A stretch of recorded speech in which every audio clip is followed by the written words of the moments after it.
fluoride prescription drug products for children from the market. And as I'm reading through this, I want to see some of these studies, but it says the best way to prevent cavities in children is by avoiding excessive sugar intake and good dental hygiene, obvious. Then it says, for the same reason that fluoride may kill bacteria on teeth, it may also kill intestinal bacteria important to children's health. I would tell you, you don't prevent cavities by fluoride killing the bacteria in the mouth. What it does is make the enamel more resistant to decay. So I want to see the studies on this and where we're headed with this. And I will tell you that if you are successful in banning fluoride, I noticed you congratulated Utah and Florida, I think, for banning it. That's up to them. They can do what they want. But we better put a lot more money into dental education because we're going to need a whole lot more dentists. I think that, Marty McCary's concern with ingestible fluoride is that the emerging science shows the benefits to of fluoride to caries and to cavity prevention comes from topical exposures rather than it was once thought that it was systemic, that if you ingested it, that the benefit came from that. We now know that virtually all the benefit is from topical, and we can get that through mouthwashes, we can get through fluoridated toothpastes. The National Toxicity Program issued a report in August, a meta-review of all the science that now exists on fluoride, and showed a direct inverse correlation between fluoride exposure, dose-related, and lower IQ. It's an issue that we have to all be concerned with. We want high IQ kids. Mr. Hoyer, right now. Mr. Hoyer. I appreciate that, and I look forward to working with you on it. Okay. As promised, I returned. You and MacArthur. Me and MacArthur. I'm not going to ask questions about specific issues about which I'm very concerned. I subscribe, frankly, to the remarks that Mr. Lauro, our ranking member, made, however, Mr. Secretary, with reference to my concerns about what is happening. First of all, let me ask you this. Sorry about that. You submit a budget, it goes to OMB, the president will submit it to us, and Congress passes a budget, sends it to the president, presumably the president signs it. Once that happens, do you consider that budget that Congress passes to be a suggestion or a directive? Well, as far as I'm concerned, it's the president's budget, and my duty is to defend it. It's Congress's choice about whether or not they're going to fund. The Congress appropriates the funding.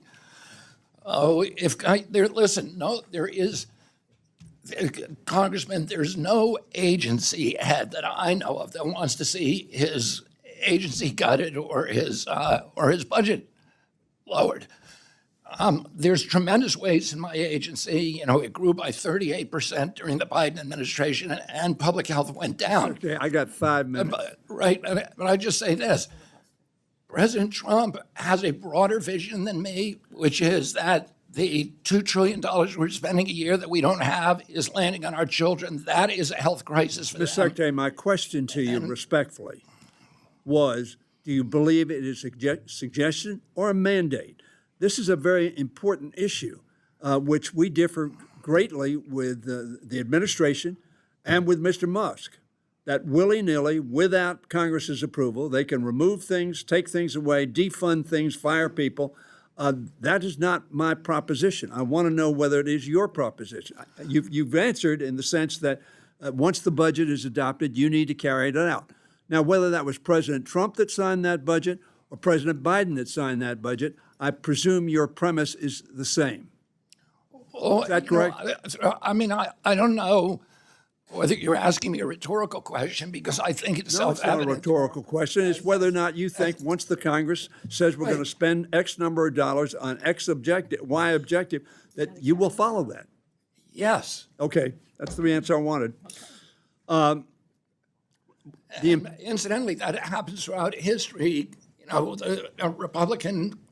Throughout history, Mr. Secretary, with all due respect, you and I know this. Mr. Nixon said that was not the law, that he could take whatever and he took it as a suggestion, and he wanted to impound. And he did impound in the early 70s.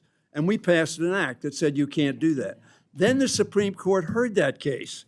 And very frankly, one of the most conservative judges, Justice Scalia, said President Nixon, the Mahatma Gandhi of all impounders, asserted at a press conference in 1973 that his constitutional right to impound appropriated funds was absolutely clear.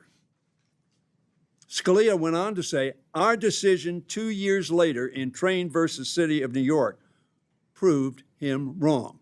That opinion has been reiterated by the Supreme Court subsequent to that decision. This is a critically important issue because there are conflicting opinions. We will try to come to consensus on that. The president has to sign the budget unless we override his veto of the budget. That becomes the law. We think, and a lot of courts over the last 2 months have decided that that law is not being followed. Personally. In the past, I've believed. I won't take your kindness personally. Okay, well, whatever. You know, they say if you can't take a joke, don't go into politics.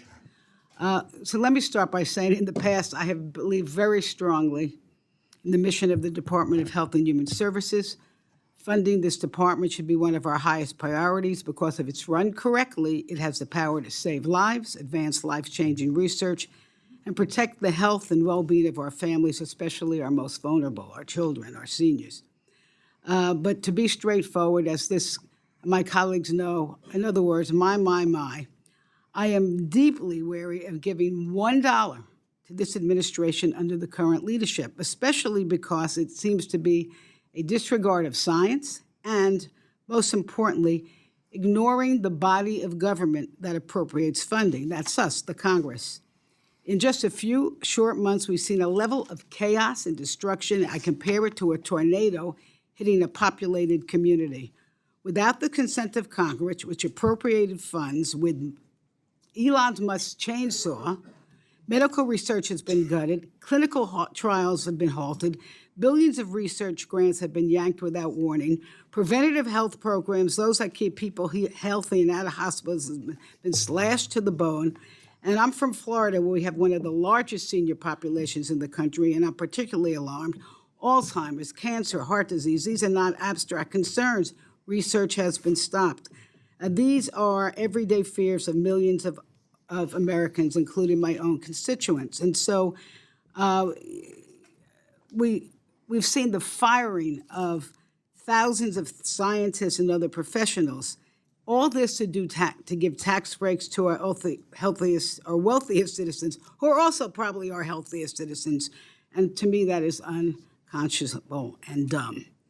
So this should not be a partisan issue, really, because it doesn't matter what political party you are. People want to and should be healthy, but the Trump administration, ideological dismantling of our public infrastructure must go in a different direction for me to vote for your budget. Now I have a few questions for you. I think you said that the decision for all these cuts was done by a varied amount of people. Were any of the cuts made before you were sworn into office? Were you handed? Do you remember that? Were people fired before you was? All right. Well, what did you say? I think so, but I can't tell you. Okay. Let me ask you this: was any member of Congress or anyone on this committee consulted before the cuts were made? And could you tell me who you talked to here? I mean, I stayed pretty close touch with Bill Cassidy during. Okay, well, I'm asking if anybody here, because you're here. You're asking us for money. We appropriated the funds. Did you talk to any of us, Democrat, Republican? You know what? There are actually some very bright Republicans, I will say that, on both sides of the aisle. So the answer to that question is no. So your decisions, were they based on merit or generated by an algorithm?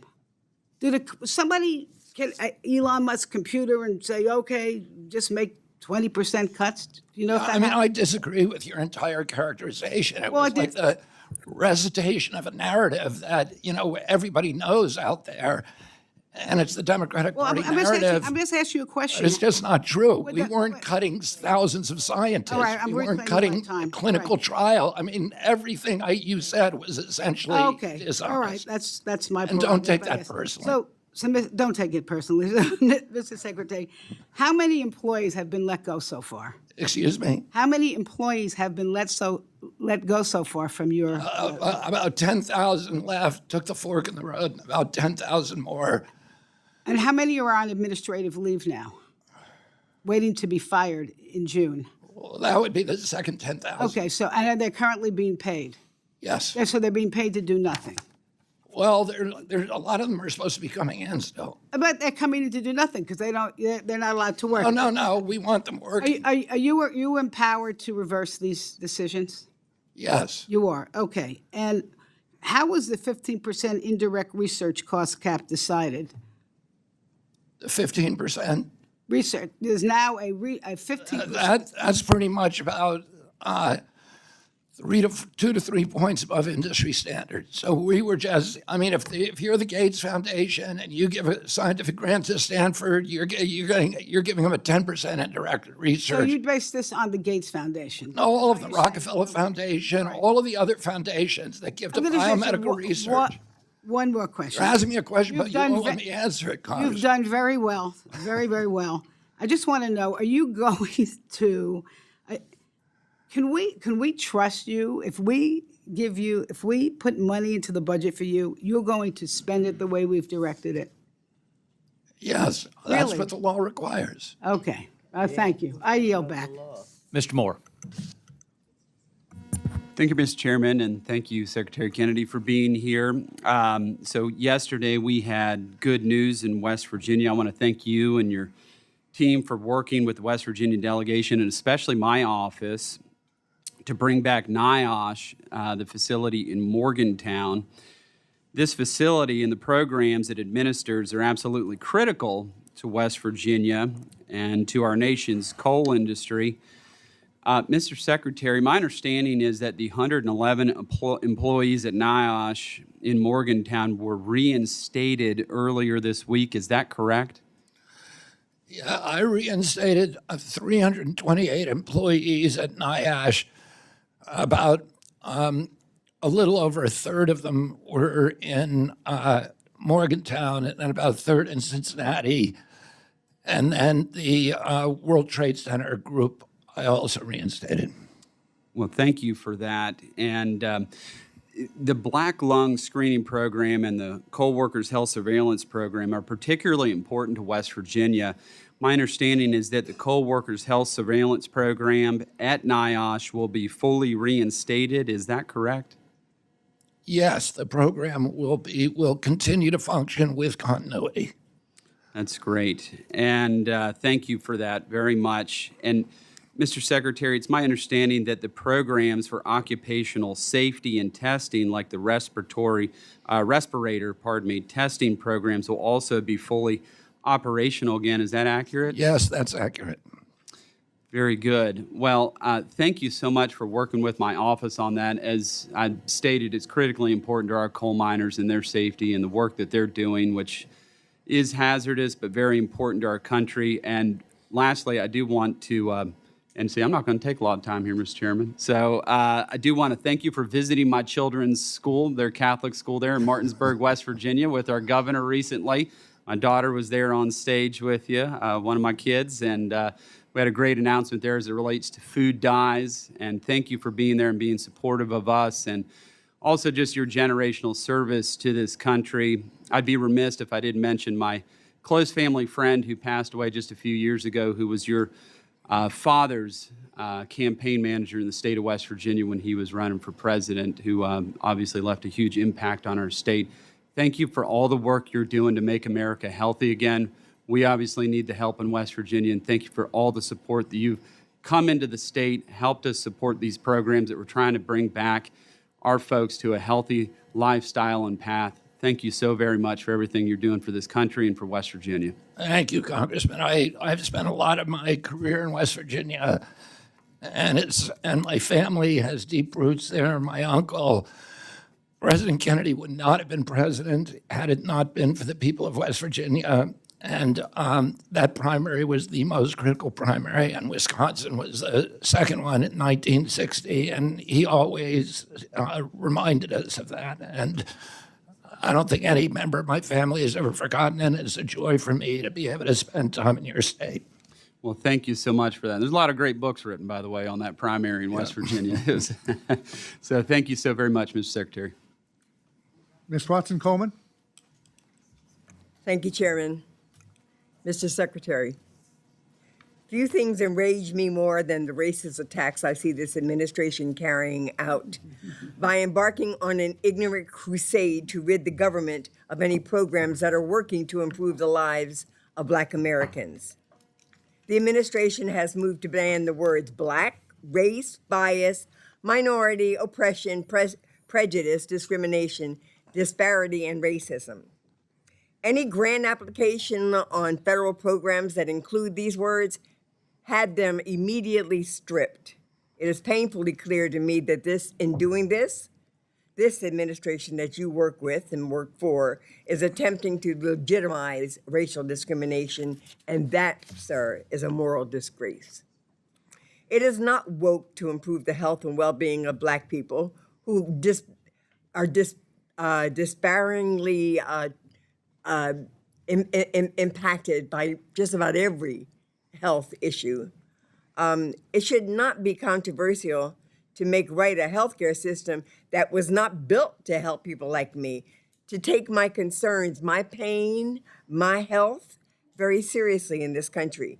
Black women die from childbirth, complications at a higher rate in this country than any other high-income country. And last year, where there was overall maternal deaths dropping in this country, well, Black women maternal deaths rose.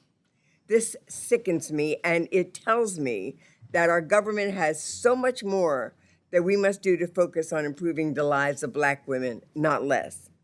Your decision and justifications are damning and troubling, particularly for destructive impacts your choices and benefits will have on poor minority people.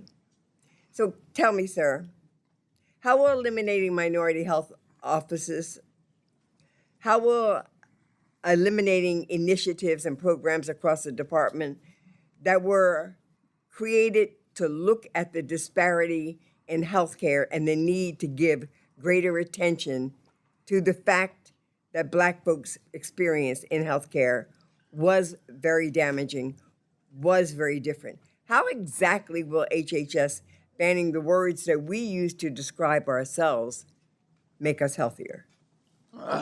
Congressman, President Trump's vision of this country is the same as Martin Luther King's, that we should have a colorblind administration. President Trump is deeply concerned about the maternal health crisis and the fact that Black mothers are more likely to die in childbirth 2.6 times, 260%. So More how likely will to you die. explain, excuse me, sir, let me claim my time because I don't need this rhetoric about Donald Trump and the lie that he cares about me and Black people. What I want to know is the was answering your proposals. question, I'm claiming Congresswoman. my time, sir, reclaiming it. I want to know specifically, how do you intend to address those disparities and to overcome those disparities as it relates to Black health in this country with the changes that you've decided are important or someone has decided for you, I don't know, with your department? Specifically, sir. I've spent a lifetime working on those priorities, and I continue to do so. We have 8 divisions, 8 programs for minority health at HHS. We've closed one of those offices. We're maintaining the other 7.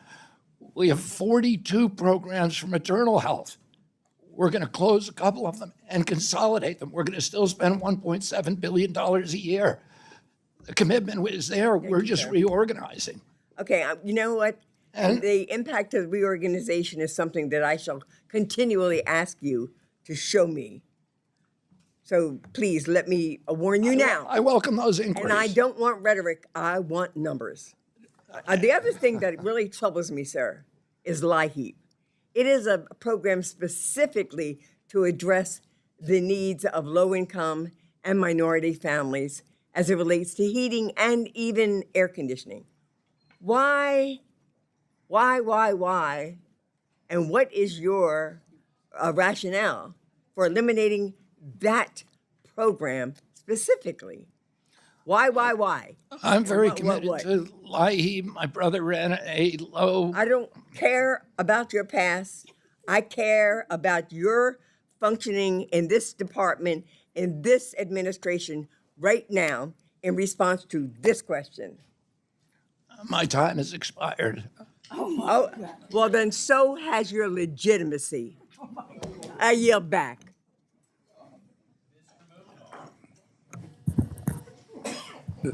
Mr. Secretary, thank you for being with us. And I don't know if you want to follow up on any of that, but I'd be happy to. okay, feel free. As I was saying, I'm very conscious of the importance of Lahi to poor people all across this country. My brother ran a low-cost nonprofit fuel company for most of his life that provides low-cost fuel to people in New England. I've had many people come up to me and said my life was saved because of that. I talked to Bo Nigrin, who's the president of the Navajo Nation, when I visited about 3 months ago, and he said cuts to Lahi will end up in killing people. So I understand the importance of this. I think OMB's rationale was that President Trump's energy policy is going to reduce dramatically the cost of energy in this country. And if that happens, then LIHEAP is just another subsidy to the oil industry. If it doesn't happen, then Congress is welcome and they should appropriate the money for LIHEAP, and I will spend it. I already allocated $400 million from LIHEAP during the last 100 days, and I will continue to do that and get that funding to the people who need it in this country if the fuel costs do not go down. Great. Thank you for that reassurance. Mr. Chairman, I want to submit an article for the record here a minute, and I'll refer to it.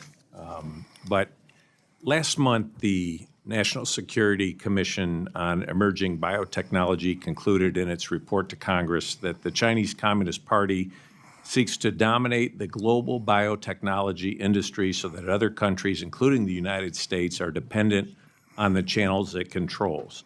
China is already deeply embedded in the United States' critical biotechnology supply chains, including those for life-saving medicines. And as you know, Secretary, China has a history of weaponizing supply chain dependencies for critical goods and medicines against countries. For example, in March 2020, following the arrival of COVID-19 from China onto the American homeland, the CCP's mouthpiece, Xinhua News, published a commentary proposing to throw the United States into a sea of coronavirus. And that's what I'd like to submit for the record, Mr. Chairman. I request unanimous consent.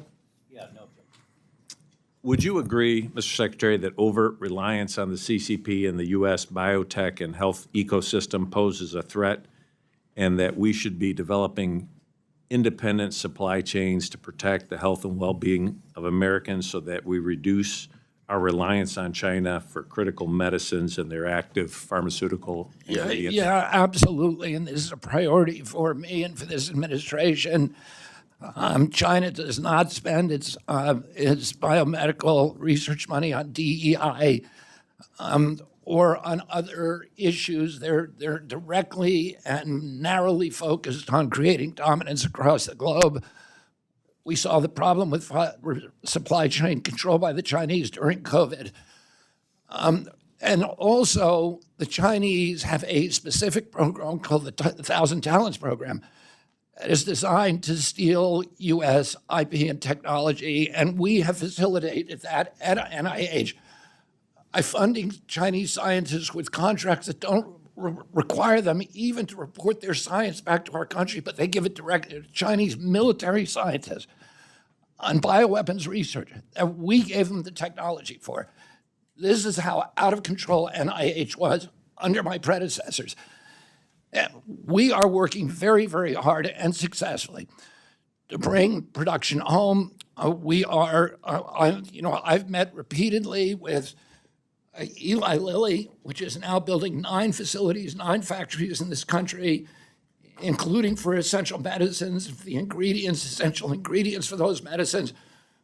We are regularly meeting with all the other pharmaceutical CEOs, and we've told them this is our priority. We want to produce all the parts, all the essential medicines here in the United States. And we have already launched a program to do that, and it's already very, very successful. Thank you, Mr. Secretary. And then on the issue of medical countermeasures, I wondered if you could talk about challenges facing BARDA, the Strategic National Stockpile, and how Congress can help you overcome any challenges in that arena. We have, BARDA, we are redirecting BARDA so that it's going to do gold standard research. BARDA's been very successful in the past. They've produced over, I think, 103 FDA licensed drugs or protocols or medical devices for national emergencies.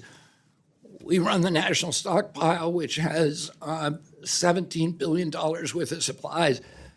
Some of those supplies are misaligned, and we need to do a better job, and we're going to do that at NIH to make sure that we are prepared for all emergencies, including radiological, chemical, and biological emergencies. And I would love to work with you, Congressman, on helping us to achieve those goals.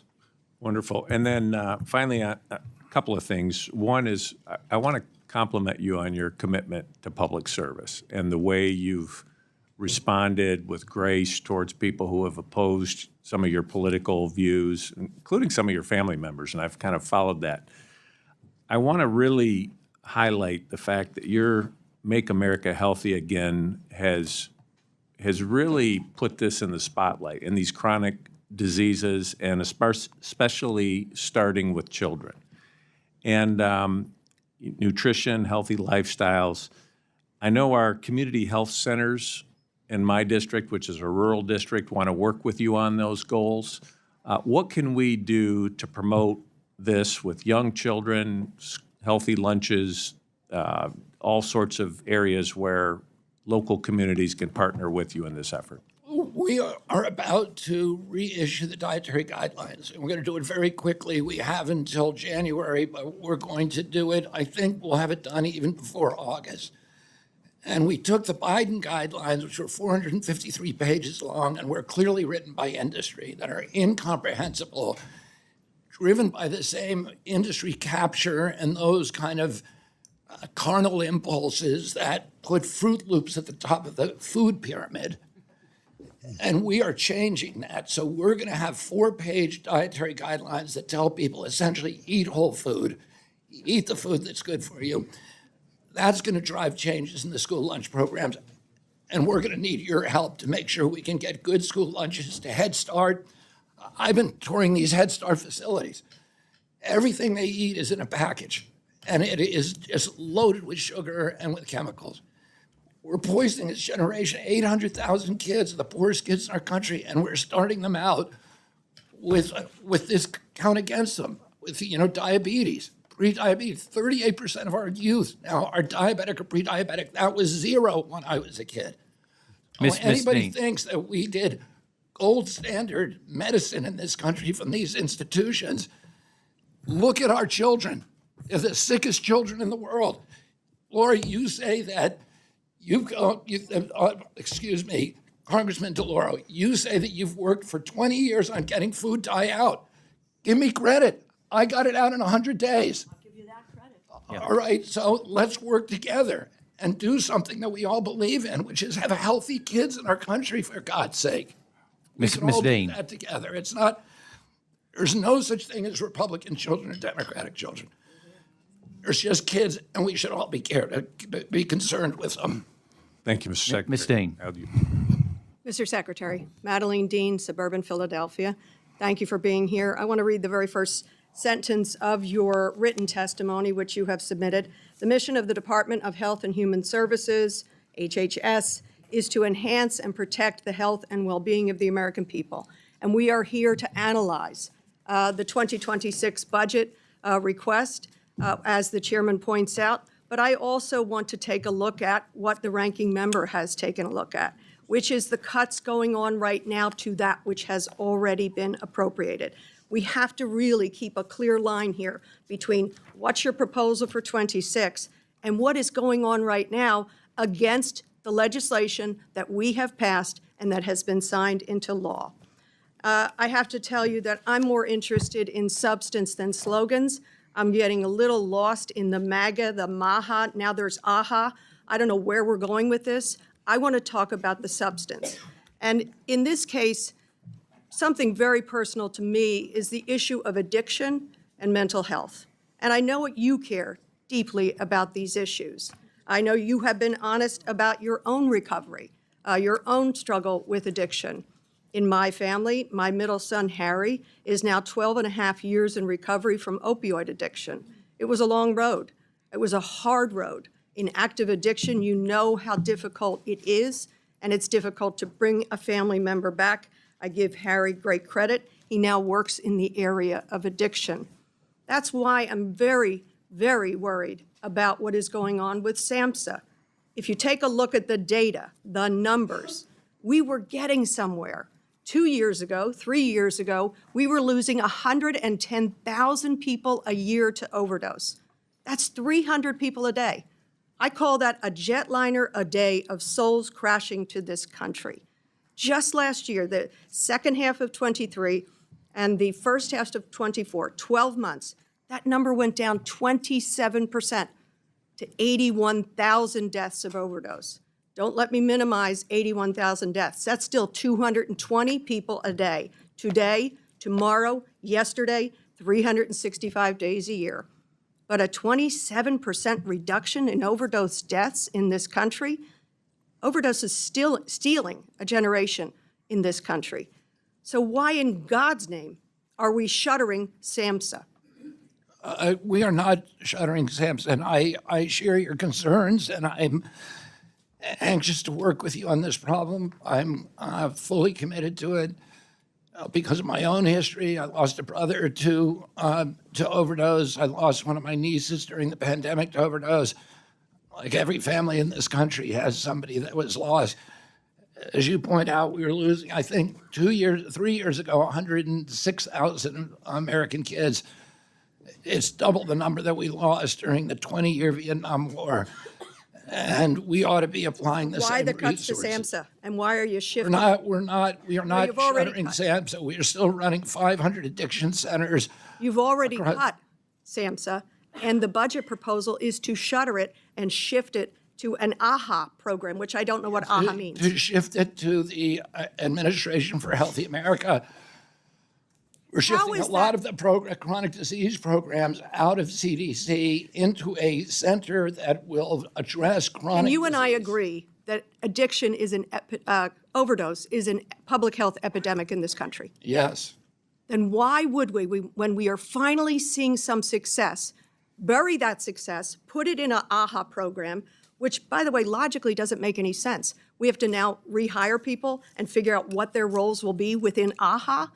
Why wouldn't we analyze the data that shows we just saved 20+ thousand lives in the course of 1 year?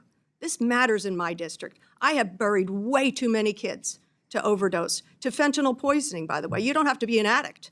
You can just be poisoned by fentanyl. Why in God's name this administration wants to shutter it? We know that, and shift it into AHA.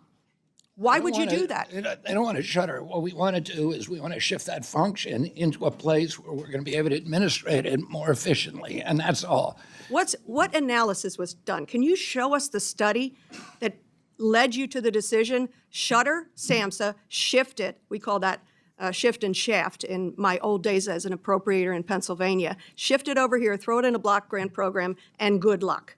What's the analysis that you did that said, whatever SAMHSA was doing with harm reduction, by the way, with making naloxone available, with training for naloxone, I literally carry this with me every day. I want to normalize the life-saving capacity of naloxone, and you guys want to bury it in AHA. We want to provide naloxone, Narcan. We want to make sure that addicts have you're- every option, You're eliminating the training for that. Suboxone to methadone and to Medicated 12-step programs to inpatient, outpatient. You're We run zeroing 500 them out. we run 500 addiction centers. We're not going to stop doing that. My agency will still do it. Are you looking at, It's shifting to a subdivision where we can operate it more efficiently with other chronic diseases.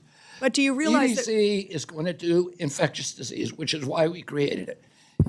It had mission creep, and it was operating with mission creep as it was saving lives?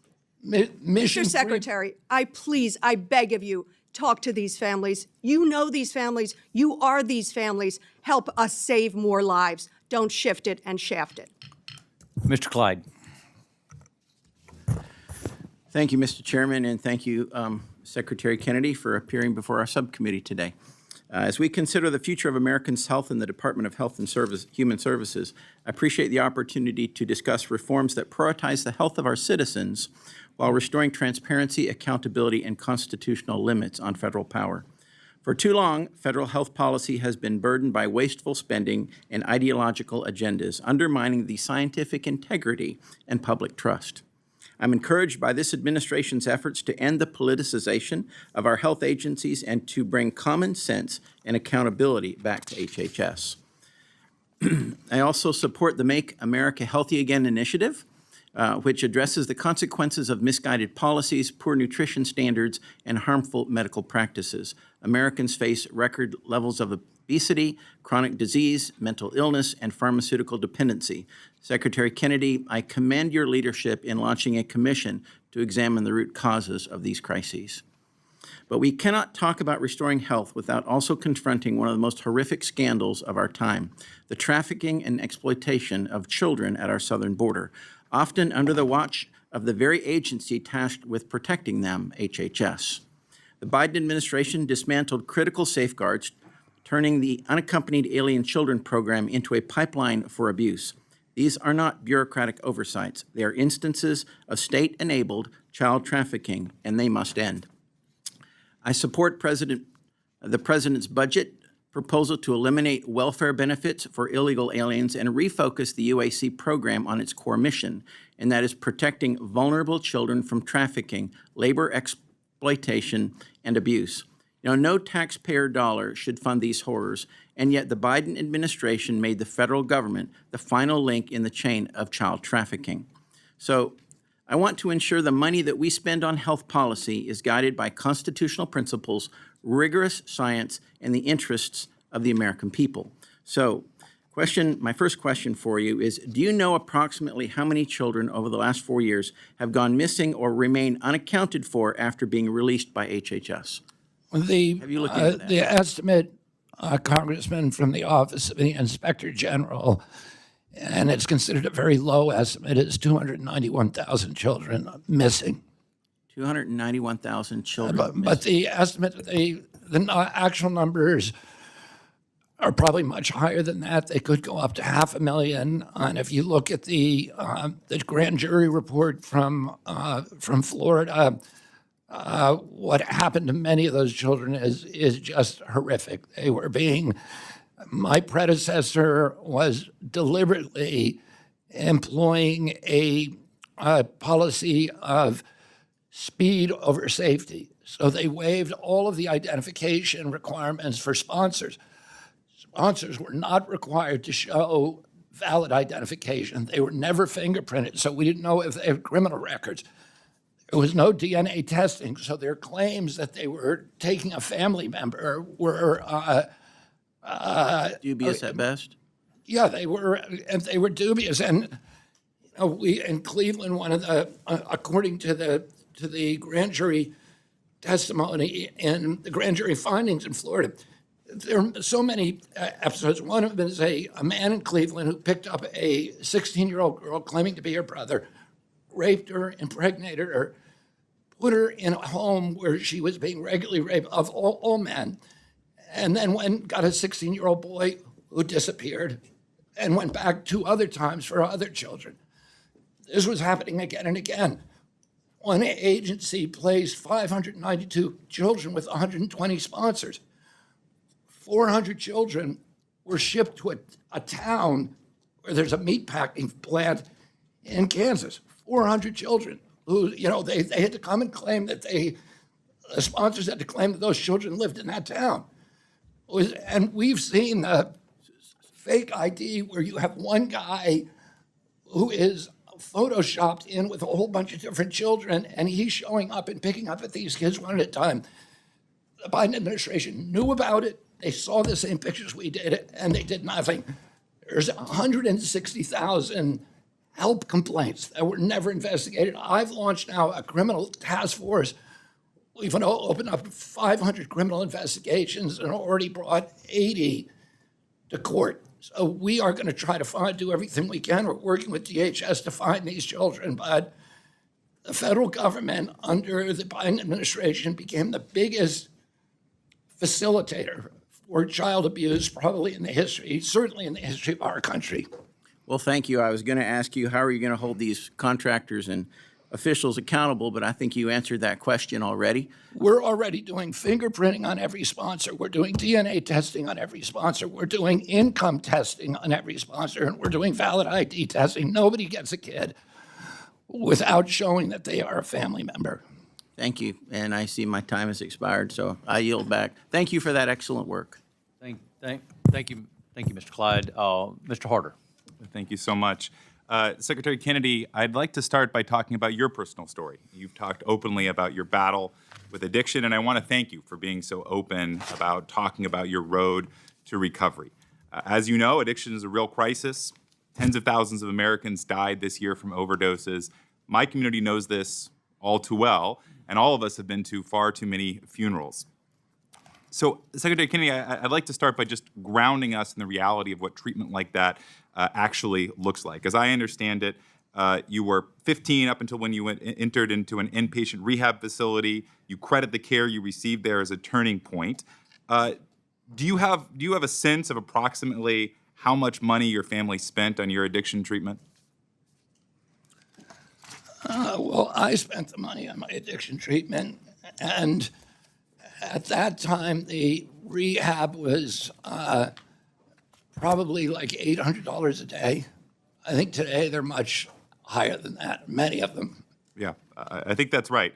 My understanding is that the private rehab facility, like the one that you went to, would cost in today's dollar for that same treatment over $286,000 out of pocket, just for addiction treatment that I think we can all agree, Republican and Democrat, is absolutely necessary to make sure that we're keeping our communities safe. I bring this up because There are, Congressman, there are many really gold star rehabs that do it for a tiny fraction, like $20,000 to $40,000 a month. there you go. I bring this up because in my community, the average salary is $40,000. So most folks in my community can't even afford $20,000 or $40,000 per month. And most of the folks in our area rely on public clinics that are mostly financed through Medicaid. About half of my district is on Medicaid. And the recent budget that is being discussed in the House right now would leave 50,000 people in my community without health insurance. So, Secretary Kennedy, my question for you is, why do you think that a community like mine doesn't deserve access to that same basic health care provided by Medicaid that you benefited from? I do believe they are. I do believe, and that is the design of the Medicaid program. So do you disagree with the cuts that are being proposed for Medicaid right now? Oh, the cuts to, this is I don't know if you understand this or whether you're just mouthing, the Democratic talking points. The cuts to Medicaid are for fraud, waste, and abuse, and I'll tell you what that means. It means that because of DOGE, we were able to determine, and it's about 8 million people who would be affected. Because of DOGE, we were able to determine that there are 1 million people who are claiming Medicaid from multiple states. That's illegal. It's theft. You're not allowed to do that. There are another 1 million people who are collecting both under Obamacare and Mr. Secretary, that has nothing to do with the budget that's These are actually the only being cuts that are proposed being in the made. House. These are the only cuts that are being made to Medicaid. That's not true. Yes, it is. There are another 1 million illegal aliens.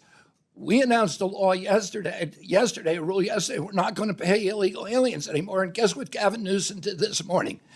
He said we're going to take all the illegal aliens off the California Medicaid rolls because the feds aren't paying for them anymore. So the compassion ends. Secretary, let when he me had to write focus the you check.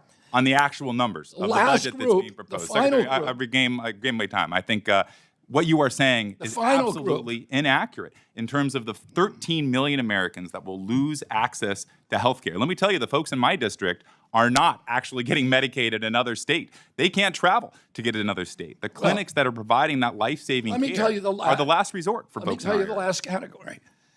Last category is adults who are able-bodied, who refuse to look for a job, to volunteer, to get a job, or to show that they are or to take a part-time job. I agree with time. That is those are the absolutely only- not true. The vast majority of folks in a community like mine who are on Medicaid are working. They want to work. People want to be able to make sure that They're in no danger of losing their Medicaid. That's just not true. We've seen in Yes, it time is. after time, including in Arkansas and Florida and other states, that when you put This is a new more program. red tape, yes, but we've seen this chapter before. When you put more red tape in front of people actually getting that life-saving care, you're going to prevent people from accessing health insurance and being able to go see a doctor. Medicaid is for poor children.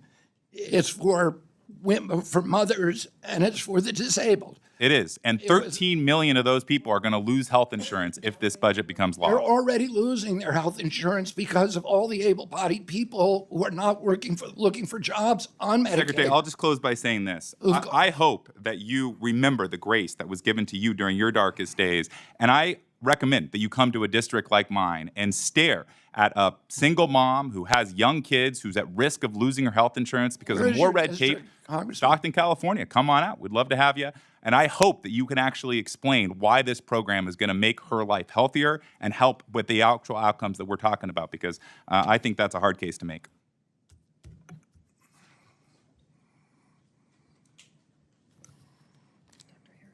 Dr. Harris. Thank you very much. Mr. Secretary, you're absolutely right. No pregnant woman or single mom who qualifies under traditional Medicaid is going to lose anything. This talking point is ridiculous. The million people who are committing absolute illegal fraud by being on Medicaid rolls in two separate states is a fraud, and the insurance companies make a ton of money from it. You're absolutely right. We have a $2 trillion deficit. It's not sustainable, period. There are a lot of things I'd love to do. Believe me, you appreciate it. $2 trillion deficit is not sustainable. You're right. A lot of what you're doing is going back to pre-COVID levels. As a famous person on the other side of the aisle once said, you never want a serious crisis to go to waste, and they didn't let COVID go to waste. We increased federal spending by 40% since after COVID. COVID is over. Let's go back to the old one. We have to look at every program. Let me talk to you. We talked when we spoke a couple days ago about nutrition. Look, I'm 1,000% behind you on nutrition. First, we have to agree that there's a problem. First thing is we can't get agreement that this country is sicker, not healthier. When I proposed that to the last director of NIH, there were arguments from the other side that that's not true. It's absolutely true. By every measure you can, let's take life expectancy. The simplest measure, simplest, easy to understand measure, life expectancy is going down. Let's look at the chronic diseases, which are absolutely right. Whether you look at obesity, overweight, hypertension, cardiovascular disease, they're all gotten worse, not better, and almost all can be linked to nutrition. So I'm glad that you and the Secretary of Agriculture are going to support finally taking the Supplemental Nutrition Assistance Program and put some meaning in the word nutrition. Let me talk a little bit about the NIH, because I think one of the most telling things about the NIH, which some people say should be called the National Institute of Disease, not National Institute of Health, because we study disease, but we're not keeping people healthier. When I wanted to hold a hearing, with my other hat as the Ag Subcommittee Chair, we called over to NIH to get an expert on nutrition. This just should be pretty easy, right? You've probably got 1 million of them, right? No, they couldn't send someone over. Now, if I had asked for an oncologist, they could have sent dozens. they would have sent the director of the division. They would have sent the director of the NIH over. And yet it's pretty clear, and you understand this, nutrition is linked to cancer too.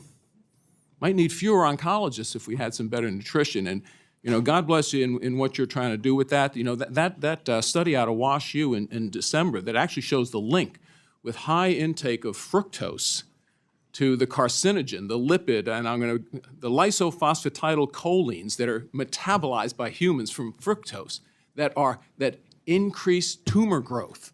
I mean, these are the kind of things we should be studying and linking it back to nutrition. So I will just ask you, what are when you envision what we're going to do on nutrition writ large to try to make us a healthier country, what do you think we have to look at? What are the first things we have to look at? I mean, and that's a really good question, Congressman. What we need to be doing is NIH has done really good. And I talked to Congresswoman DeLauro last night. And she said, look, NIH has done all this great science so that we can cure cancers faster. And so my question is it a great thing that you can now cure or treat colorectal cancer so only 50% rather than 100% of people die? Or should somebody be thinking about why are we getting colorectal cancer in children, which has never in the history of humanity happened before? It's now an epidemic. There was nobody at NIH to answer those questions. Nobody. No research was done on it. The etiology of all these chronic diseases were just buried because they didn't want to offend the large industries who are putting these poisons in our food and putting them in our pharmaceutical products. For some of these ingredients, we just need to let the public know and probably do labeling so that people can make their own choice. If you want to eat a Twinkie, if you want to drink a Coca-Cola, you should be able to do that. We're a free country. You ought to know that it may increase your cancer risk and that it may increase your risk for diabetes. And so we're going to study each of these ingredients, starting with the most common ones, the greatest, the suspected culprits. And we're going to tell them ones that are so bad they should be taken away. We're going to work with industry to get rid of them. Great idea. And the other ones we're just going to tell people so they can make an informed choice. I would urge that, if we add money back into the NIH budget, we should actually insist that it be nutrition spending. The only last thing I'll say just very briefly, Mr. Chairman, is that, again, wearing my other hat from the ag side, is that our farmers are worried that if we look at pesticides, as we should, that we just be careful that we work together to make sure that we don't cripple our agriculture economy, and I look forward to working with you on that. I yield back. I mean, we cannot make America healthy again without the partnership of the American farmers. We cannot be putting them out of business. And they're already operating on razor-thin margins. Mr. Elsie. Thank you, Mr. Chairman. Thank you for being here, Mr. Secretary. I was a 20-year Navy veteran, and I'm both a warrior and a father, so I'm also a protector. And 4 years ago, I went down to the border of Texas when the mass wave of humanity came in from South and Central America, and went down with the Texas Department of Public Safety and stood right on the edge of the water at the river there, and I watched a coyote bring a family, a so-called family, across the water. I was powerless to do anything, although, for my own self-protection, I was armed and certainly wanted to take action on this man that was trafficking in human beings. His family came across, at least I thought it was a family, man and wife and 2 children. One of the kids didn't get out of the boat. And the Border Patrol, or the Texas DPS trooper says, "You forgot one." Now, why was this happening? It was because they were allowing families to come in undocumented if they brought someone in under the age of 8. I'm not going to relitigate the last 4 years. It's irrelevant at this point. All we've got now is 300 children, 300,000 children that we know of, probably double that because you can't count ones that you don't encounter, missing in the United States of America. And evil exists in the world. And it exists in the realm of human trafficking and child sex trade. And they're in this country. And so that was the Department of HHS, that was their responsibility to make sure that the sponsors were vetted. They didn't do so. We've addressed what you're doing now. what is out there? What capabilities do you have in coordination with other agencies to try to find these kids? We don't actually have at HHS enforcement capability. What we're doing is unprecedented, which is we're doing data sharing, and we have a war room where we are doing everything we can to locate these children, and then we, when we get close to locating them, we turn that information over to ICE and to DHS, and they have the capacity, enforcement capacity, to actually find them. But we work together with them, and we've got an extraordinary team in our war room in my building at HHS that is working 10-hour days to track down every single one of these kids and try to bring them back. You know, a lot of them, it's going to be very, very difficult. It sure is. I'm glad you're doing that because, you know, you can't just forget them. We've got a lot of big issues facing child health, but the idea that some of these kids just got handed over to people that we don't know and have they disappeared. And I remember being down on the border. I don't know what these folks did with this little girl. I have an idea, but I know we were finding them dead in ditches. And so I'm glad that HHS is working with other agencies to do that. And as it's Police Week, I guarantee everybody on this mall this week is willing to help out in any way they can to find these kids. And I'd just like to follow up with, I've watched, and you talked about lunches and how kids aren't being fed very well in processed foods. And I remember growing up in Perryton, Texas, and my favorite people in school, because I hated school, was the lunch ladies. And they made the best food ever, and it was home-cooked meals. And I knew it was healthy because they weren't giving us sugary stuff. They were giving us home-cooked meals. And I went to lunch with my son a couple years ago, and everything they had was highly processed, frozen, and then heated up. And it was inedible. And so I would love to see the federal government get out of making sure that everybody eats the same thing, because we talked about the tribes too. Tribes can't eat the same thing everybody else does. Oh. So I want to go back to local control on figuring out what is best for the local kids in those schools, and then they cook those meals and get the federal government out of determining what's good and what's edible and what's not. So yeah, I appreciate you. 100% on board. I mean, we have a research capacity at FDA to give categories of food, and, you know, very simple, basic, don't eat anything that comes in a package, you know, don't eat anything that's, you know, with chemicals on it that you can't read, don't eat anything with more than 3 ingredients in it, and sending that out and letting people solve the issue of what exactly makes sense in their locality. Yes, sir. Thank you for your time. I yield back. Ms. Litlow. Thank you, Mr. Chairman, and thank you so much, Secretary Kennedy, for being here with us today. And I'm so grateful for your efforts to make sure our federal health system is laser focused on creating a healthier, more prosperous America. And my home state of Louisiana has embraced the MAHA movement, including a lot of concerned mamas out there. I'm one of them. And I'm so eager to hear from you on how we can best support your mission moving forward. And I'd love to talk about how we can work together to improve women's health research. As a woman, a mother, a member of Congress, I am deeply concerned about the longstanding gaps in research and care that affects women's health. I hear from women daily about how a simple blood test or routine screening could have prevented debilitating cancers, stillbirths, preventable diseases, and the high price tag that comes with the treatments for these diseases. In just my state this year, we can expect close to 30,000 new incidences of cancer, including 4,230 new incidences of breast cancer and 210 new incidences of cervical cancer. Louisiana's 5th congressional district already sits higher than the national average for breast cancer deaths. Yet women are still underrepresented in clinical trials. The unique biological health factors that impact women's health are too often an afterthought rather than a priority. We have made some progress with programs such as the CDC's National Breast and Cervical Cancer Early Detection Program, which has provided access to life-saving prevention and early detection services for women in underserved areas, and the Pregnant Women and Lactating Women Advisory Committee to address this gap in clinical research. But I know more work can be done.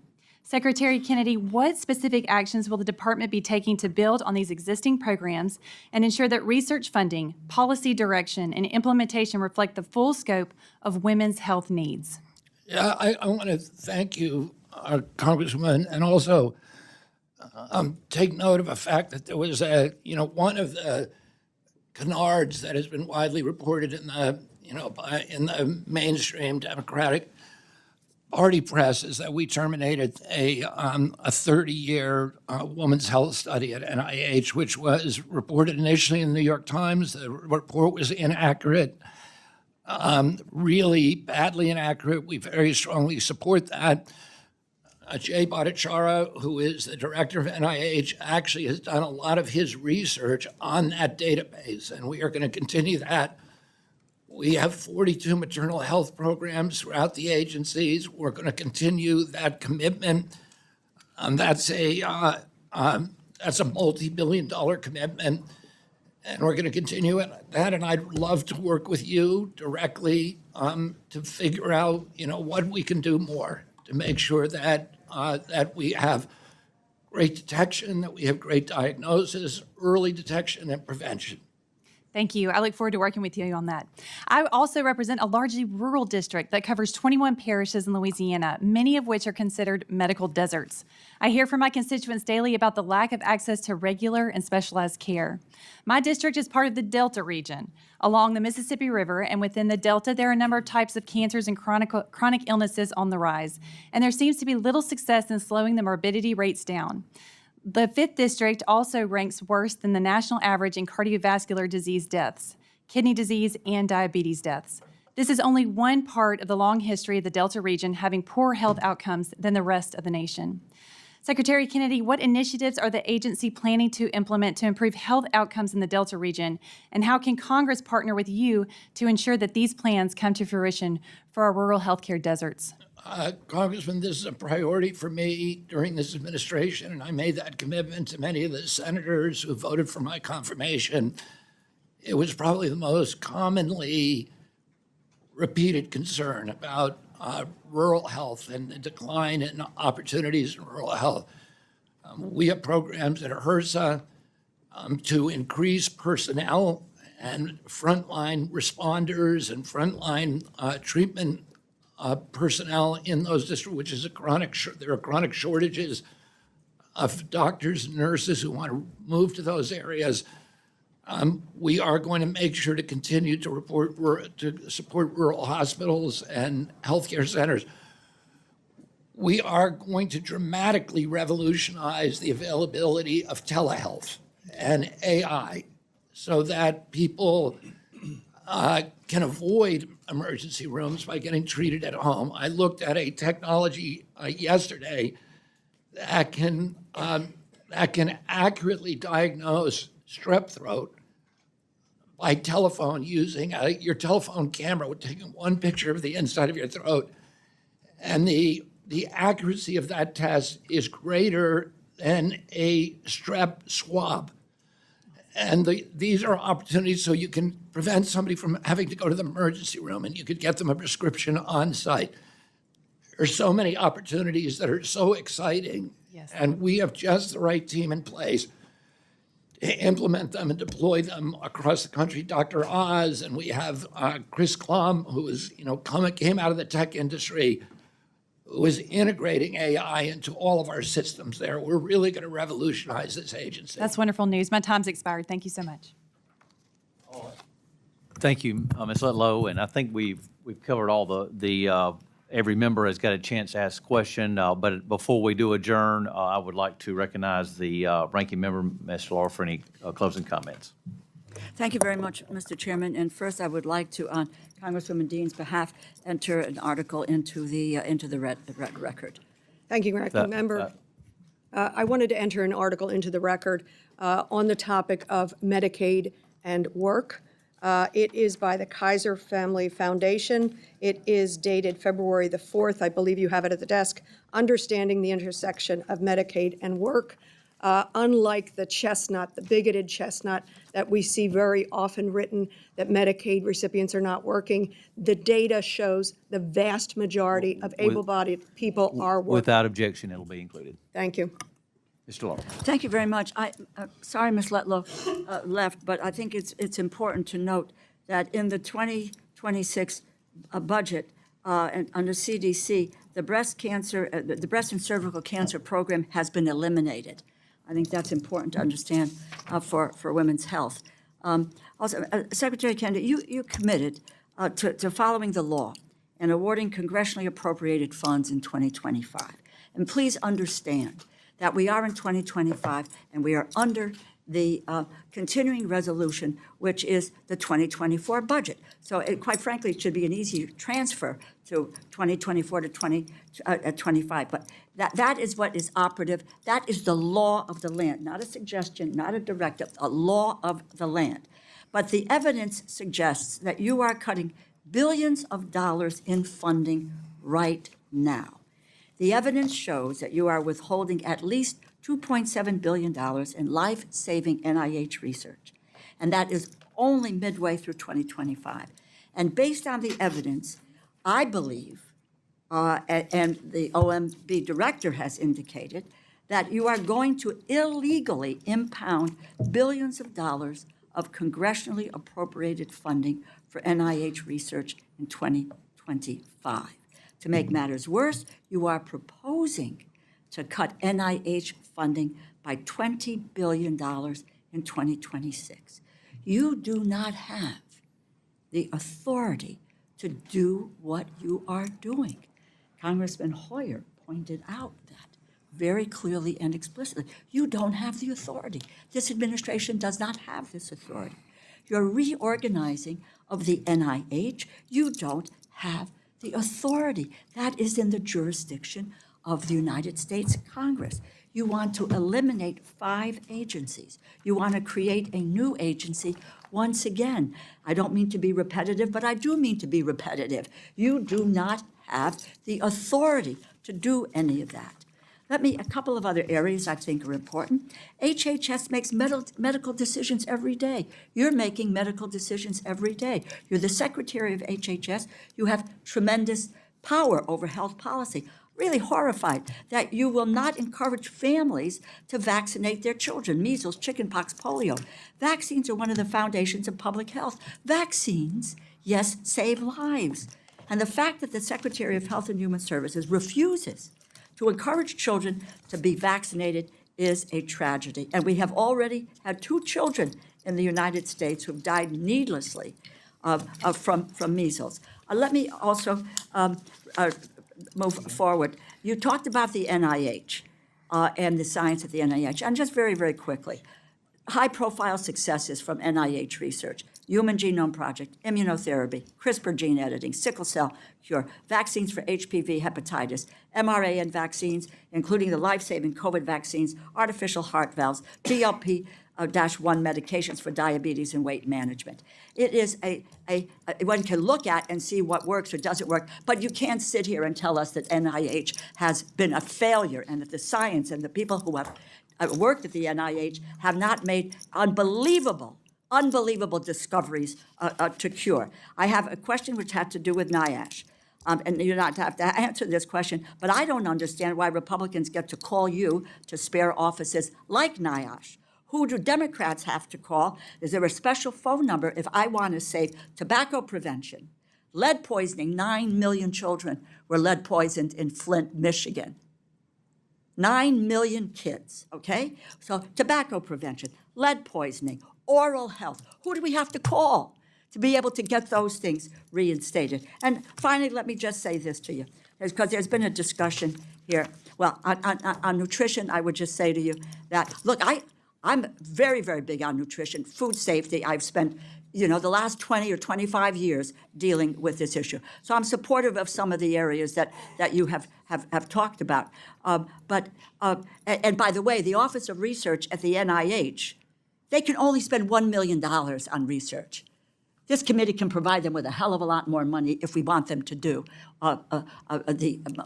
more on research. But and a side issue on Medicaid with regard to young children, it is children, disabled, low-wage workers, and seniors who are the beneficiaries of Medicaid, and that would appear to be really on the chopping block, Mr. Chairman. I have just one more comment to make to you. The testimony with regard to unaccompanied children. Spent a lot of time on that issue, a lot of time. Because by law, as you know, we have to accept unaccompanied kids. That's HHS responsibility. You're right, there is an enforcement. But we have that responsibility to keep them safe, put them in the best set of circumstances. I was chair of this committee during the first Trump administration. Still outraged. I was horrified at the time to learn that Stephen Miller was directing border agents to separate children from their parents as a deterrent to coming to the United States. Some of these children were taken away from their parents. They were less than 5 years old. Now, there was about 4,600 kids separated from their families. Today, that was in 2017, 2018, I had a conversation with Secretary Azar at the time. It was in my home, in my office, with my grandson on my lap. And I said to him, do you have a list of the families and a list of the children so that they can be reinstated? He assured me that they did. Mr. Secretary, it's 2025. 1,300 of those children are unaccounted for. Do we want to look for missing kids to get them to their parents? Let's start there. That was a tragedy of great proportions inflicted by the United States of America. You have an unbelievable job. You have, when we talk about HHS, it really is a cornerstone of what this country is all about and what we can do. We don't deal here with airplanes, with roads or bridges or helicopters. That's not what we do. What our job and your job is to save lives. And I would hope that you would take another look at what is being proposed. And I would say fight back, as I would ask my colleagues to fight back and say, we can't do this. We can't eliminate some of these programs. The havoc that we are going to cause in dealing with research and cutting back on research is going to put lives at risk. You have an incredibly important job. Thank you, Ms. I think Laurel. you can make the difference. Thank you. Please do. Thank you. Well, thank you, Mr. Secretary, for being here today. And let me say, I do think you bring fresh eyes. I think you bring a new perspective on public health and the overall state of our healthcare system in America. And I appreciate what you're doing to look at what is working and what is not working. And I think that's what's very much needed in this, and not take everything as a status quo. And so I think we've had a very good hearing, had a very spirited hearing today, but I think we've covered a lot of topics, and very happy that all the members got a chance to ask questions. We would like, I'm sure we could go on for a couple more hours. And I'd love to do a second round, but I know that you have another hearing I think you're scheduled this afternoon for. And so you can take a break for a minute, maybe get some lunch, a healthy lunch. Mr. Chairman, will you yield for a question? He has got another hearing to go to, so I'm going to go with that. With that, we stand adjourned. Thank you.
Subcommittee on Homeland Security will come to order.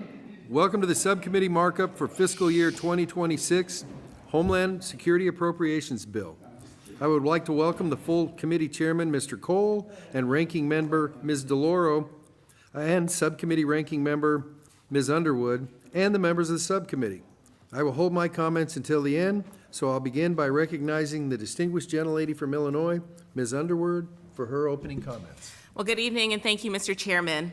I think we can all agree that whether it's at the border, the airport, our country's shorelines, or in cyberspace, the Department of Homeland Security cannot fail. But I also believe that the department cannot fail the ideals and values that make America the greatest nation in the world. Under the Trump administration, DHS is out of control, illegally spending hundreds of millions of our taxpayer dollars and flagrantly violating the rights and civil liberties of Americans. Under this administration, due process and the limitations that the Constitution puts on our government are being ignored. And this bill does nothing to protect Americans from being targeted. It fails to protect American citizens from deportation. It does nothing to protect American citizens from being confronted in their homes and offices or having their property seized, as this administration's deportation policies ignore legal safeguards. It allows ICE agents to continue to grab people in places of worship and in our schools without a warrant, and it punishes legal immigrants who speak their minds, all while rewarding for-profit detention centers with billions of taxpayer dollars. As members of Congress, we have a constitutional responsibility to keep this administration accountable in both how it spends taxpayer dollars and how it operates. We saw this year after our FEMA hearing, what this department does when anyone speaks truth to power. I am deeply concerned that if this bill passes and the Trump-Noam DHS goes unchecked, the United States of America will become a country that our own citizens will seek refuge from because of the repeated attacks on our basic freedoms and rights. Giving unchecked power to this administration is bad enough, but unfortunately, the bill makes things worse by leaving Americans more vulnerable to catastrophic cyber threats and burdening state and local governments. The bill adopts DOJ staffing cuts to CISA and FEMA personnel by roughly $130 million and $93 million, respectively. The burden to respond to the next ransomware attack on your local hospital or deadly hurricane in your district will increasingly fall to state and local leaders who lack the resources to protect your sensitive healthcare information from hackers. States don't have the ability to rebuild after disasters on their own. This bill abandons our neighbors after a crisis. Both the acting administrator and the recently named acting deputy administrator of FEMA have little to no emergency management experience. Let me say that again. The two most senior people running FEMA are severely underqualified at a time when an above-average hurricane season is forecasted, and when the Disaster Relief Fund is expected to end fiscal year 2025 with an $8 billion deficit. Listen, as recently as last week, the White House had to clean up after the brand new FEMA administrator was caught supposedly joking about the upcoming hurricane season. We are also heading into wildfire season in the West, and friends, the funding level provided in this bill is insufficient to help us dig out of this hole, and it all but guarantees that FEMA's Disaster Relief Fund will be at a dangerously low level again by next summer. Meanwhile, the White House requested $0 to supplement this critical fund that all Americans rely on to recover from major disasters, and fails to acknowledge an urgent $8 billion deficit in the Disaster Relief Fund. The bill fails to address the catastrophic cybersecurity threats facing our critical infrastructure, our hospitals, banks, schools, and secure government systems. And it does nothing to protect Americans from growing attacks on their privacy. The only people who benefit from this bill's failure to invest here are cyber criminals in China, Russia, and around the world who will now find it easier to attack Americans. Finally, the bill does not include funding for the Citizenship and Integration Program that has been running for more than a decade by the U.S. Citizenship and Immigration Services. This initiative funds faith-based organizations and community-focused organizations that help legal immigrants prepare to become citizens by preparing them for the citizenship exam and helping them learn English. Mr. Chairman, we make America stronger and more secure when we make investments in our community stronger and when we uphold our values. But this bill does neither, and I cannot support it. Finally, Mr. Chairman, I would like to note for the record that Ms. Escobar is not able to attend today's markup due to a canceled flight from Texas. I know she would join me in opposing this bill if she were here, and I would like that to be reflected. I yield back. Thank you. The record will so reflect. Now I would like to defer to the chairman of the full committee from the state of Oklahoma. I recognize Mr. Cole for his opening statement. Thank you very much, Mr. Chairman. I'd certainly like to thank you and Ranking Member Underwood. It's always good to be here with my great friend and partner, the Ranking Member of the full committee, Mr. Laura from Connecticut. So I enjoy being here. Keeping Americans safe and secure is a fundamental duty, and the measure we are considering this evening supports that mission. There's no denying that in today's evolving risk landscape, protection and preparedness are not optional. America must lead. The Department of Homeland Security plays a central role in that effort, and we're committed to providing the resources needed to safeguard the homeland on every front. While cartels and bad actors push at our borders, foreign adversaries and terrorists remain intent on hacking our systems, challenging our infrastructure and networks daily. Our defense against these threats starts with the brave men and women of DHS who stand on the front lines. Under new leadership, they've been empowered to fully carry out their work. The Trump administration has made it clear that protecting America is not negotiable, and this White House has taken immediate action to realign security priorities and enforce the rule of law. We've watched our southern border go from chaos to closed. The decisive actions and common sense measures of the Trump administration have led to an historic turnaround, driving illegal crossings to record lows and ensuring the removal of dangerous criminals. The bill before us makes key investments that sustain the Trump turnaround on the border by providing the funding to sustain 22,000 Border Patrol agents, increasing the level of ICE detention beds by 50,000, and funding border security technology to detect illegal immigration and stop the flow of fentanyl that poisons our communities.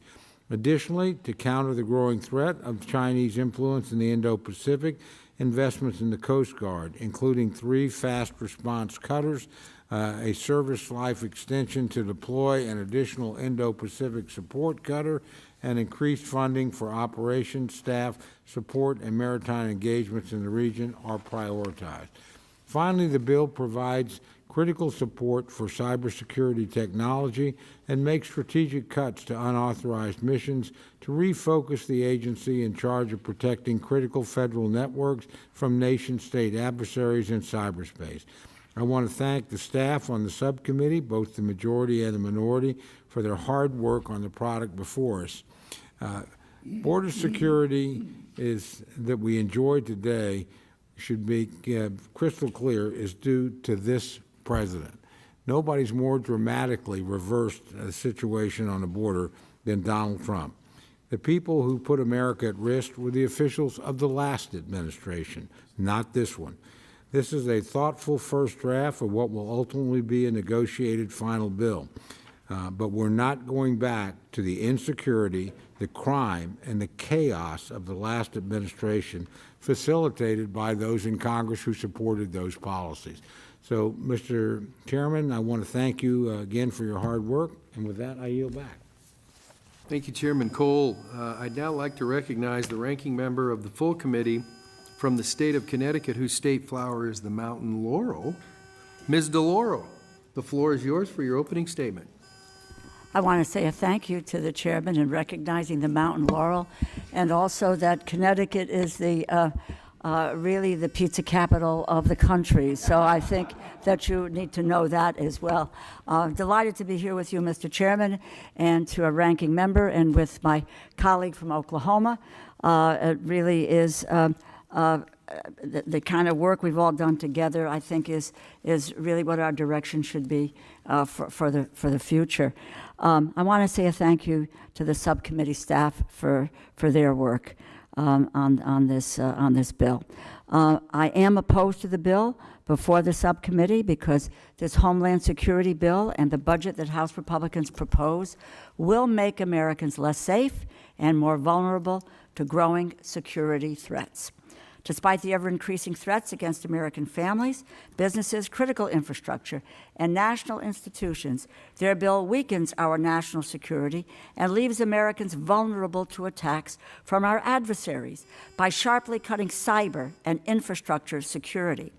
Their bill fails to protect Americans from terrorism and violent extremism by eliminating targeted violence and terrorism prevention grants, which help local educators, leaders, and law enforcement agencies to identify threats and intervene before violence occurs. House Republicans allow the administration to abuse Americans' constitutional rights by shuttering key civil rights offices while blindly funding costly private-run detention centers with limited oversight, greenlighting sometimes illegal or mistaken deportations, abandoning due process protections, and defunding the community organizations that help these communities manage response to border issues. Never mind the fact that we still have not received a complete budget from the White House.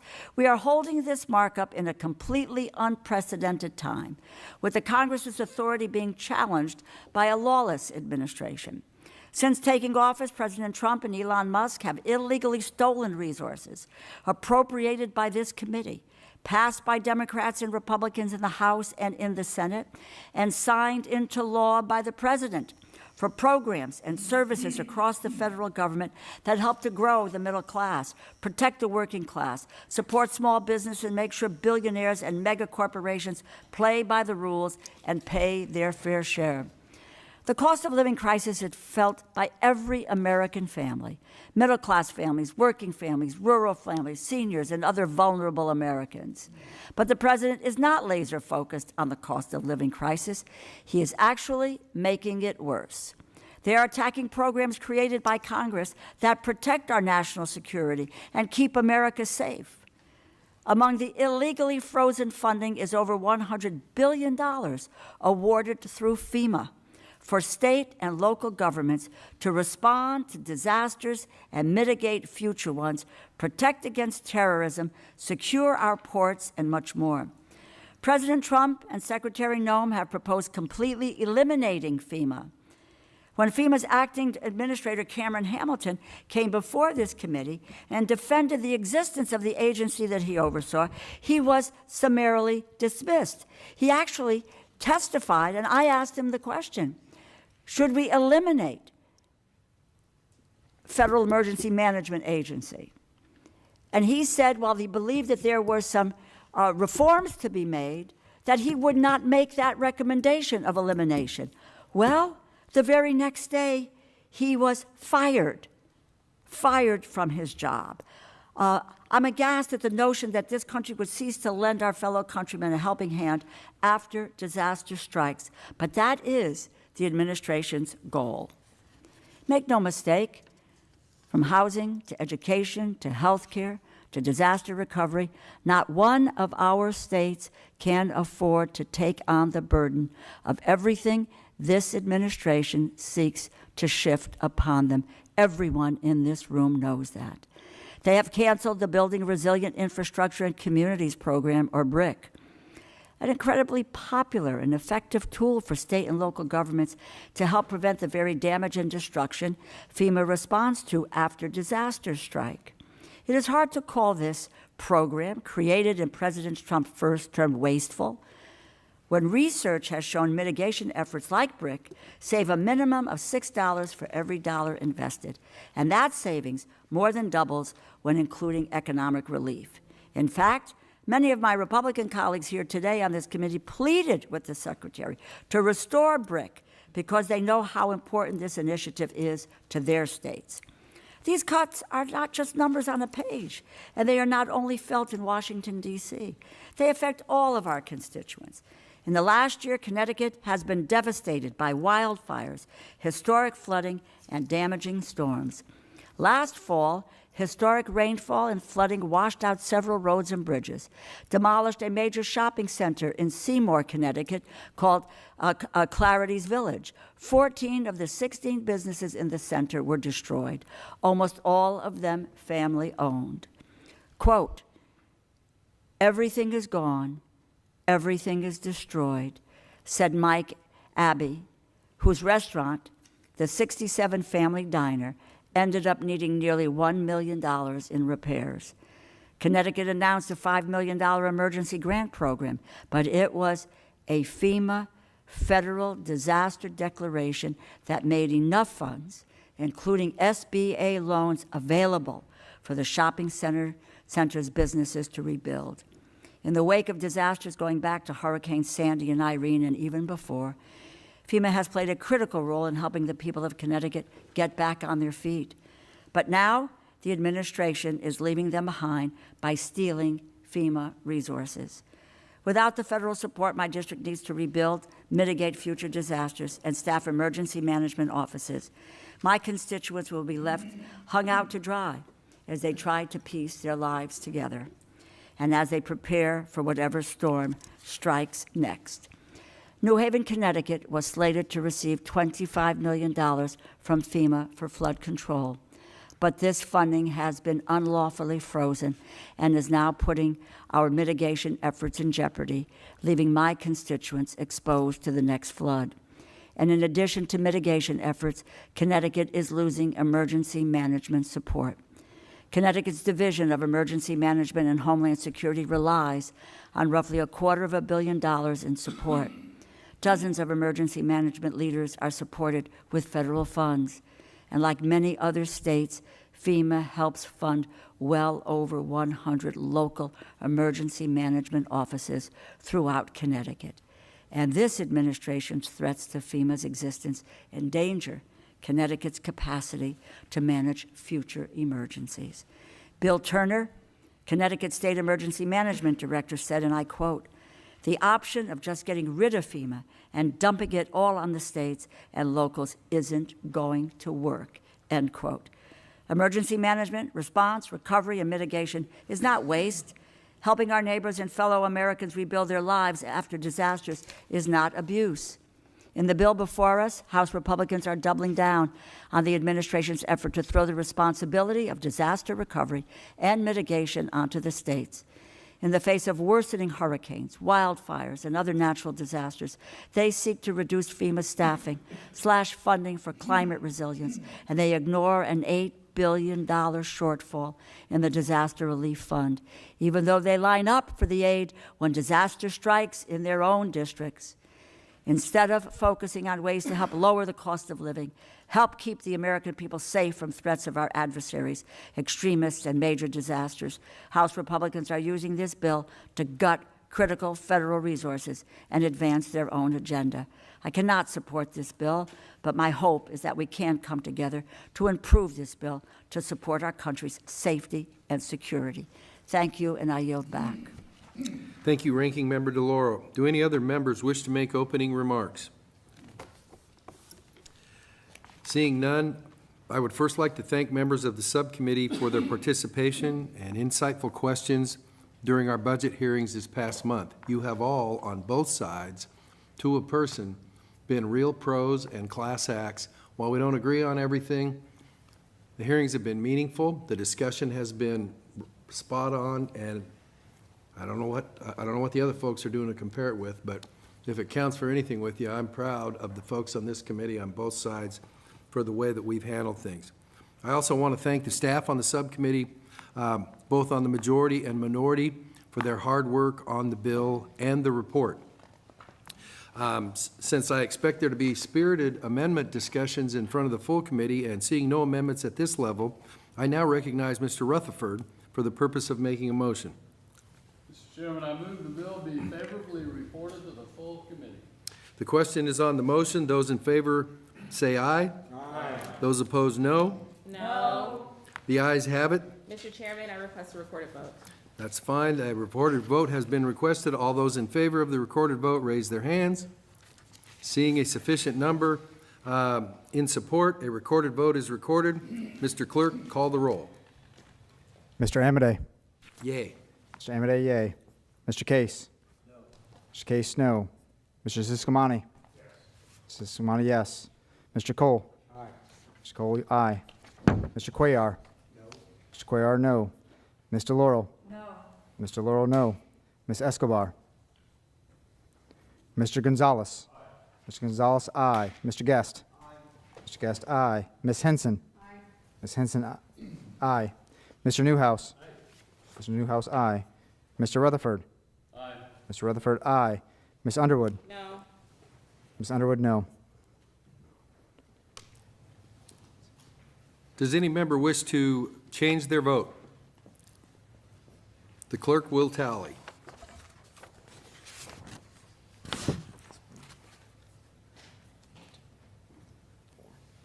On this vote, the ayes are 8, the noes are 4. The bill is favorably reported to the full committee. I ask unanimous consent that the staff be permitted to make technical and conforming changes to the bill and report without objection. So ordered. Copies of the bill and report will be delivered to all full committee members' offices no later than 3 business days before the full committee markup. Thank you very much, everyone. That concludes today's markup. The subcommittee is adjourned.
Acting Administrator McNeil, I sincerely thank you for being here, even though you've been here longer than me.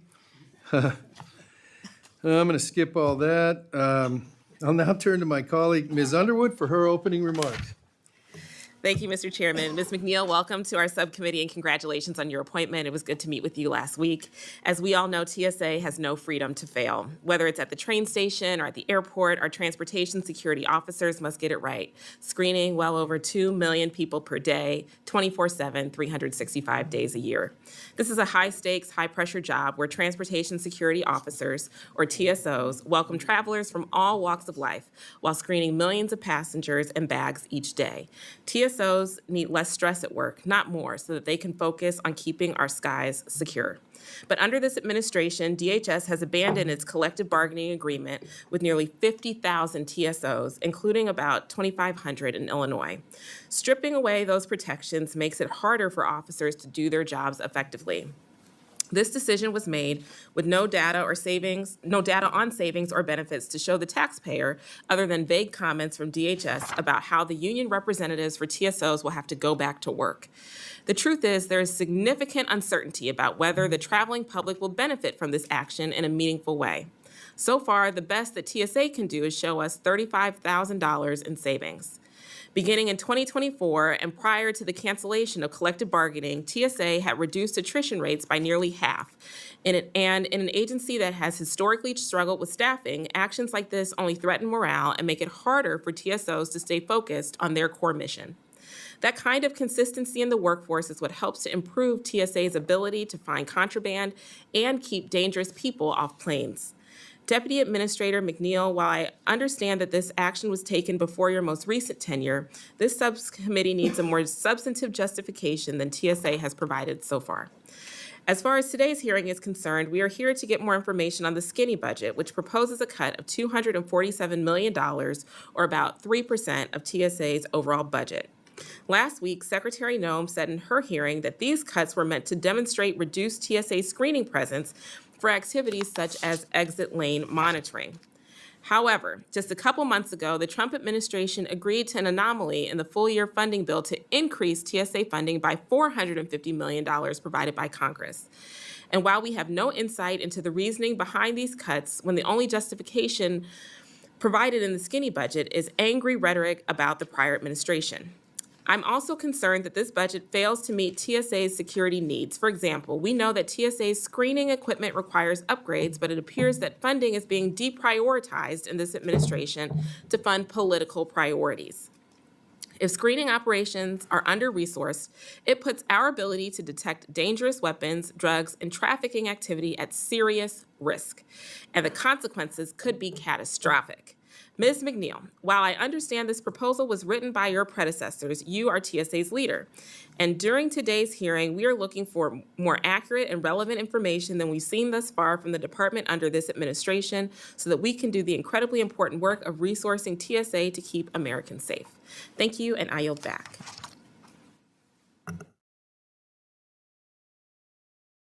Madam Acting Administrator, without objection, your full written testimony will be entered into the record, and with that in mind, we would ask you to summarize to the extent possible your opening statement. The floor is yours for 5 minutes. Good afternoon, Chairman Amadei, Ranking Member Underwood, and distinguished members of this subcommittee. Thank you for the invitation to testify before you today on behalf of the Transportation Security Administration. I'm honored to be here and grateful for the longstanding and productive partnership TSA shares with this distinguished subcommittee. I would like to start by thanking TSA's employees for their unrelenting efforts day in and day out to secure the nation's transportation systems. TSA is an agile security agency embodied by a dedicated and professional workforce that works tirelessly to outmatch an increasingly sophisticated and dynamic threat. Today, TSA stands at an important strategic crossroads. The upcoming 2026 World Cup and the 2028 Summer Olympics present an enormous opportunity for the nation to boldly transform and modernize travel. The President, Secretary Noem, and this administration are committed to delivering a golden age of U.S. travel, one that Americans will be proud of and deserve. The importance of a seamless and secure U.S. transportation system cannot be overstated, economically, logistically, and strategically.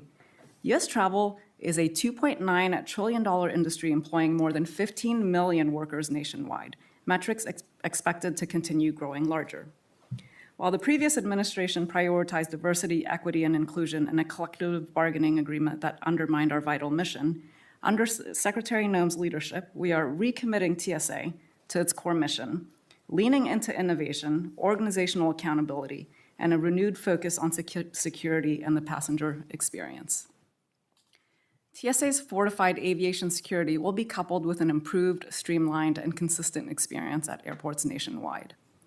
I also want to acknowledge our traveling families and the efforts currently underway at TSA to lighten the burden of air travel for them. In the near future, we will begin implementing plans to ease some of the stress families face moving in and out of airports. As American families plan trips in the coming years, they can rest assured that at TSA, we will implement processes that put them first, strengthening and empowering family values through commercial aviation. I am excited to share more about these initiatives with this subcommittee and the American people in the coming weeks. With TSA screening over 3 million passengers on peak days, commercial aviation remains a top target for nefarious actors. The future of aviation security will be a balance of human talent and leveraging emerging technology. With the continued support of Congress, TSA is deploying state-of-the-art screening technology to airports nationwide, equipping the screening workforce with the tools they need to combat evolving threats. Two examples are credential authentication, or CAT, machines, and computed tomography, or CT, machines. CAT is an aviation security game changer, improving identity verification at checkpoints, verifying reservations, and performing real-time secure flight checks to ensure passengers receive the appropriate level of screening. CT is a state-of-the-art X-ray scanner applying sophisticated algorithms for the detection of explosives and threat items by creating a 3D image which can be viewed and rotated 360 degrees for a thorough analysis by a TSA officer. Underpinning all of this is the necessity that all passengers seeking to board an airplane carry identification that meets critical security standards. These standards are in place to combat fraudulent IDs and prevent bad actors from inflicting harm on the American people. Under the leadership of Secretary Noem, as of May 7th, TSA is fully enforcing Real ID requirements at all airports without impeding the flow of passengers through the checkpoint. We are happy to report that thus far, 93% of IDs presented at TSA checkpoints were either Real ID compliant or another acceptable form of ID. This initial success is a testament of the hard work of the men and women serving at TSA. In conclusion, the future of TSA will be marked by a laser focus on delivering for the American people. What that means is a fortification of travel security, a renewed commitment to the passenger experience, and serving as a responsible steward of the American tax dollar. TSA looks forward to continuing to work with Congress, industry, and other stakeholders to strengthen transportation security and improve the passenger experience. Chairman Amodei, Ranking Member Underwood, and members of the subcommittee, it is a privilege to testify before you today. I thank you for your support and look forward to your questions. Thank you, ma'am. Ms. Underwood, floor is yours for 5 minutes for questions. Ms. McNeil, thanks for being here today. TSA plays a vital role in safeguarding our nation's transportation systems while ensuring the free movement of people and commerce. However, this administration's fiscal year 2026 budget proposes large cuts to TSA's workforce and operations, particularly affecting small commercial and general aviation airports, including those serving rural and suburban communities like mine in Illinois' 14th District. General aviation airports, often with limited or no on-site security, remain vulnerable entry points in our transportation system. As security at commercial airports has strengthened, these gaps continue to pose real risks to communities like mine. With these cuts in fiscal year 26, how will you ensure continued compliance with TSA's national security mandate at airports that cannot afford to subsidize federal security operations on their own? Thanking Ranking Member for that question. With regard to smaller airports and general aviation airports, we are working closely with stakeholders and have recently issued a set of security guidelines for them to meet in the July timeframe. We've been in constant communication with them over the weeks and months leading into this deadline, and working closely to make sure that they institute the security standards to combat the evolving threat. As it pertains to our staffing model, the reduction in the TSO workforce in the skinny budget represents between 3 and 4% of the workforce. Half of that is designated for exit lanes. We have always been of the opinion that having a highly trained TSO man an exit lane, sit at an exit lane, is not the best use of their skills. They would be better to be redeployed to the security checkpoint. And as such, we would look to working with this committee to find alternative ways of addressing the requirements of exit lanes.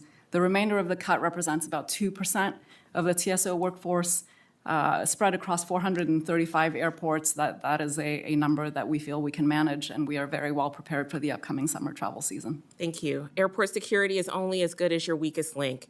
As we all know too well from 9/11, bad actors do not have to get through screening at JFK or O'Hare to attack New York or Chicago. They can enter through a poorly secured airport in a rural area or U.S. territory and then fly to a major population center with little to no additional screening. Your testimony notes that you do not plan to deploy baggage screening CT machines at all commercial airports until 2043. What actions is TSA currently taking with fiscal year 2025 funding and in the 2026 budget request to ensure airports in these regions are not left exposed to ongoing national security vulnerabilities? So for the 2025 reconciliation, that is with Congress right now. I am not aware of. No. 2025 funding. We did a CR, so you all have 2025 funding. Yes. So we are deploying what was funded in the 2025 budget. For 2026, I look forward to the President's full budget coming out, and we can work with this committee to ensure and see how we can accelerate the deployment of CT technology. As you note, the current forecast is full operating capability by 2043. Again, would love to work with this committee to see if we can shift that to the left. Now turning to the workforce itself, TSA's frontline workforce, transportation security officers, are still excluded from the full rights and protections afforded under Title V of the U.S. Code. And yet the President's recent executive order on labor management relations conveniently excludes TSA's workforce while protecting other federal unions that endorsed his candidacy. Can you explain to the subcommittee why this administration believes that TSO should be excluded from basic federal labor protections while other politically aligned unions are not? The TSO, the collective bargaining agreement for the TSO falls outside of the scope of Title V, as you noted. What the rescission of the CBA did was really return our focus to the mission of the agency, which is aviation security. Return the man hours of over 200 TSOs to delivering security for the traveling public. And it also has allowed the frontline management more flexibility to ensure that they're delivering security for the American people. Okay, thank you. As I said in my opening, TSA's press release announcing this decision provided no details, and TSA has only said that time is needed to figure out if this was a good idea, and that TSA is exploring what data sets are available that may help inform this issue. These should have been clearly defined well ahead of making such a big decision. The safety of the American people demands that our transportation security infrastructure, including our workforce, be robust, resilient, and uniform across all facilities, large and small. I appreciate you coming to testify today, but the fact remains that we need more information and consistent, detailed communication with you and your team to write a bill that meets the growing needs of your agency. I look forward to working with you to do so, and I yield back. Thank you. Mr. Newhouse, the floor is yours. Mr. Chairman, thank you to Acting Administrator to being here with us today. Excuse me. Looking at the recently released skinny budget, if I could get you to comment a little bit on that, it reduces the transportation security officer levels consistent with the President's goal to reduce wasteful government spending and abuse of government programs. So I don't want to put you in a position of contradicting the entire budget. However, could you elaborate on how reducing the budget line for screening officers aligns with a traveler security experience that is less intrusive while at the same time maintaining the high standard of security that Americans expect? Certainly. So thank you for that question, Congressman. I look forward to discussing the details of the President's budget when the details of the full budget is released. But my understanding is that it is striking a balance between a labor workforce and investment in technology, which will yield a more seamless passenger experience once the balance is struck. We need to, continually evolve to meet the emerging threats to aviation and transportation security. And that's not something that's going to be solved by labor alone and human talent alone. It's going to be the right combination of talent and technology. Good, fair enough.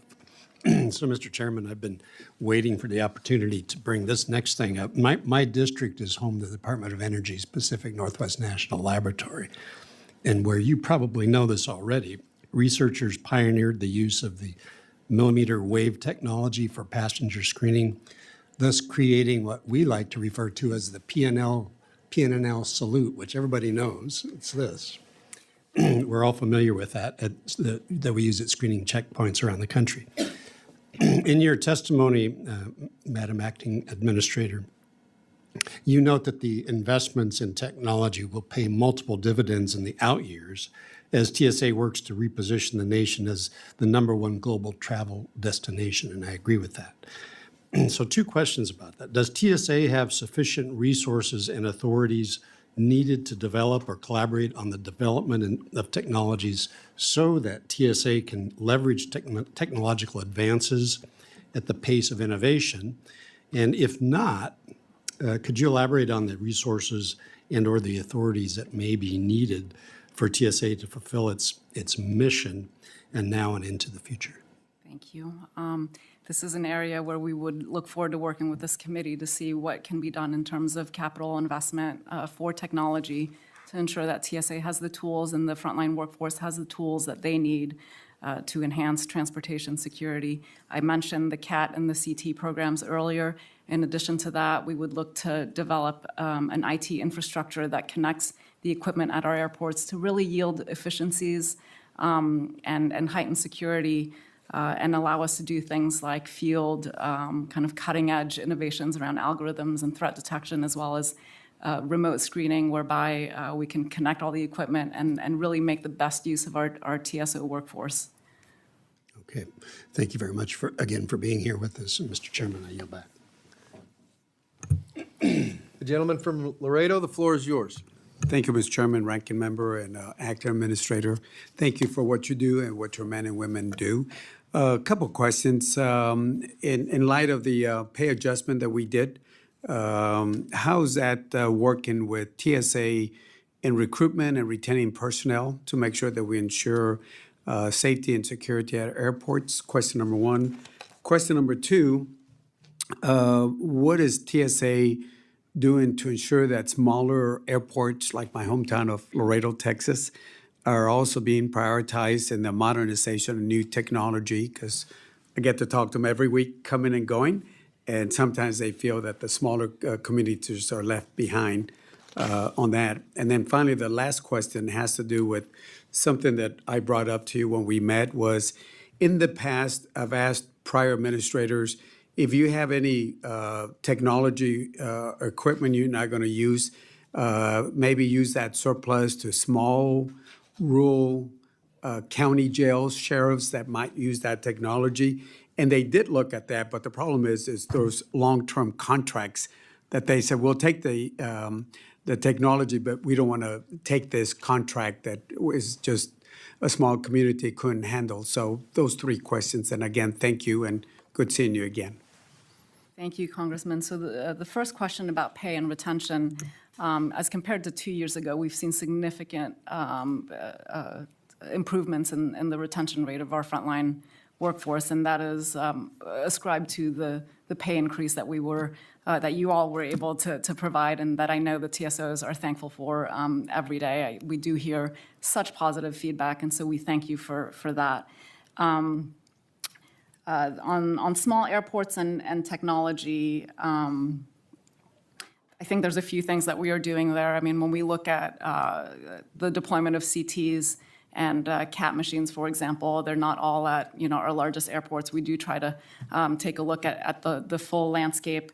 But some of the things that we are doing, working closely with our stakeholders, is to find creative ways where public-private partnerships can drive the quicker deployment of technology across our airport system. And then thirdly on that, we would look forward to working closely with you to see if we can reach full operating capability for those programs faster than, in the next 2 decades. So, and then lastly on surplus, appreciate your question on that. Obviously, we do have technology that is getting replaced. And in conversations with state and localities that might need it, what we've been doing is trying to assess what the full scope of responsibility is for taking over such equipment, what the maintenance and support might look like, and really provide them as much information as possible so that they can plan it into their budget cycles. But again, I think it's something that we're refreshing all the time, looking at the list of potential surplus, and happy to continue to work with the communities on that. Yeah, if you can work on that, because again, that surplus equipment is good, but it's that maintenance contract that just gets it out of hand. But I know that, my friend Tony Gonzalez over there, West Texas sheriffs, South Texas sheriffs, El Paso and other areas, they could use some of that equipment, but it's that long-term maintenance that just puts it out of hand. So if you can come up with a solution, that'd be good. With that, I say thank you so much. Thank you, Mr. Chairman. Ms. Henson, the floor is yours. Thank you, Mr. Chairman, and thank you, Acting Administrator McNeil, for coming before our committee today. I'm excited about the new golden age of U.S. travel that we're experiencing, especially as someone who flies literally every week, like everybody up here on the dais. So under the Biden administration and Secretary Mayorkas, though, we did see the federal air marshals, whose mission is to be up there in the skies, pulled from many of those flights and then pulled to process paperwork at the southern border. I think it was a reckless decision. It got rid of a critical layer of aviation security, but it also left American travelers more vulnerable at heightened times. So can you speak to how the Trump administration is reversing course on those policies and how vital the Federal Air Marshal Service is to preventing those threats and keeping our skies secure? Thank you. So the federal air marshals are a critical law enforcement component of TSA. They keep our skies safe every day through their critical mission flights. And also their surface operations. This is going to be even more and more important as we embark on big undertakings like welcoming the world in for the World Cup in 2026 and the Olympics in 2028. It is one team, one fight. So we do collaborate very closely with our law enforcement partners across the Department of Homeland Security and ensure that we're there to surge if needed. But at this moment in time, that is not a need that we've seen.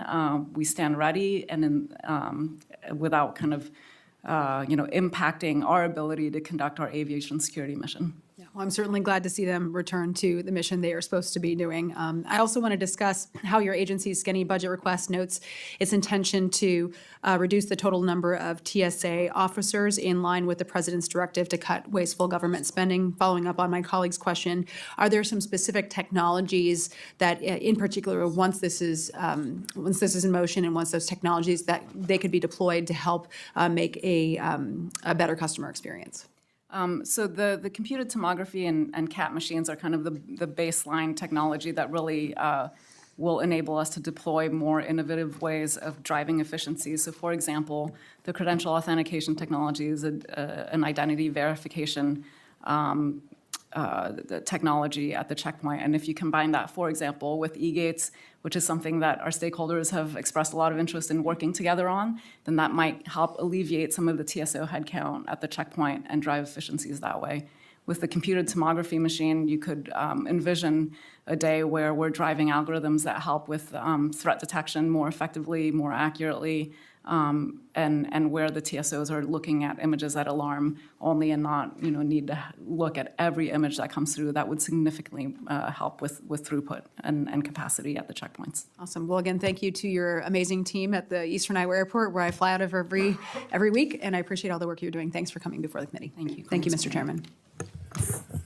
They've called votes on the floor. I'm going to call on Ms. Escobar for her questions, and then if the two Republican members want to stay to ask questions, then I will remain to preside over it until then. If you don't, then we'll submit your questions as written ones. And by the way, I don't plan to come back. I plan to adjourn the hearing when I leave. So the floor is yours, Ms. Escobar. Thank you, Mr. Chairman and Madam Ranking Member.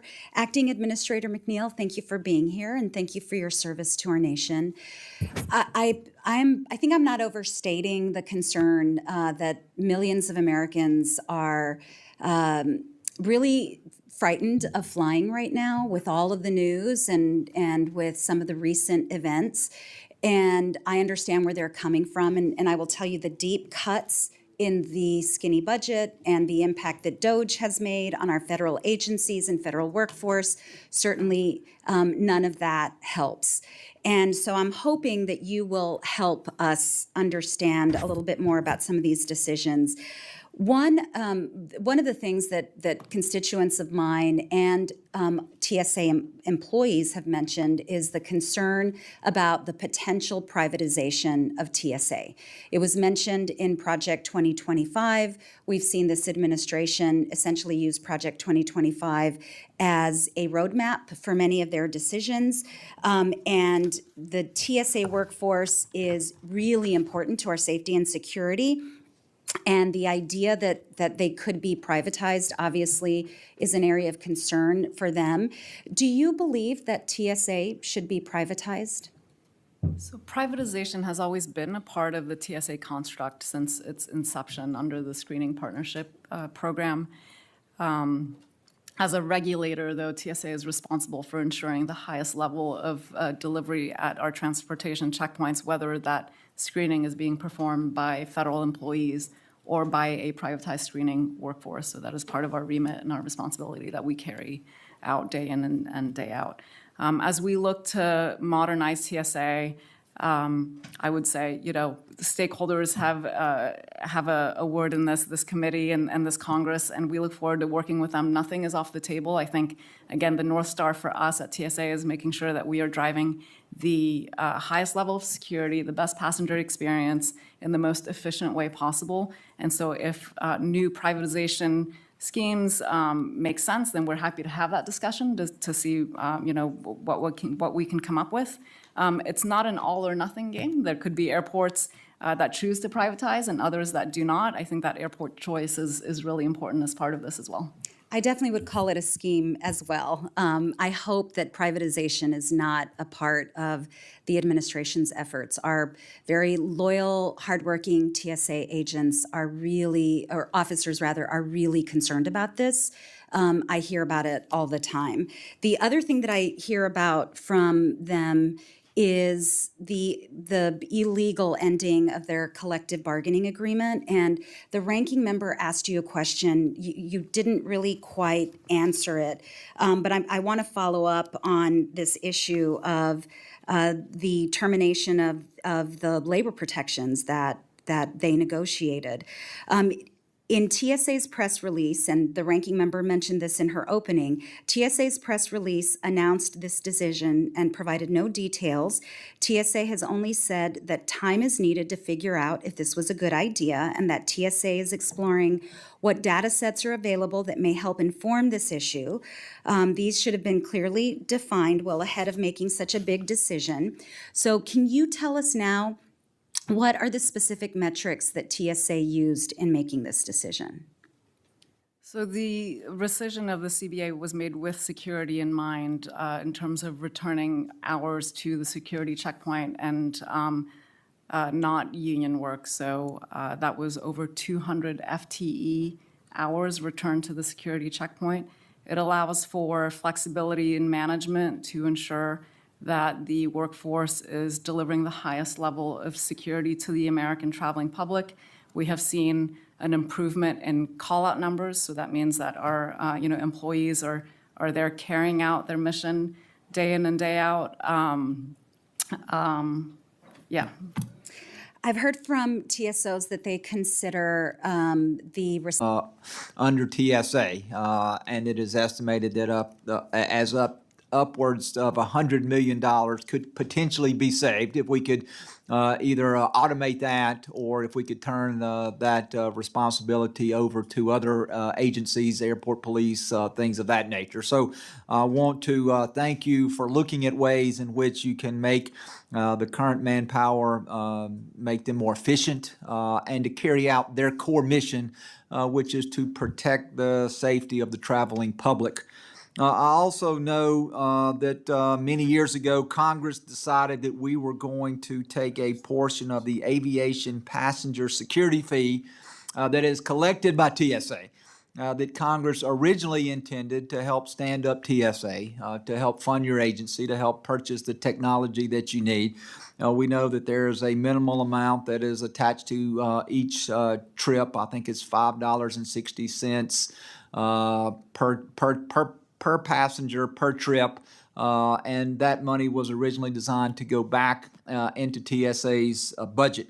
Also know that there has been some delays, if you will, in rolling out some of the checkpoint screening technology, and many of those delays have been attributed to funding.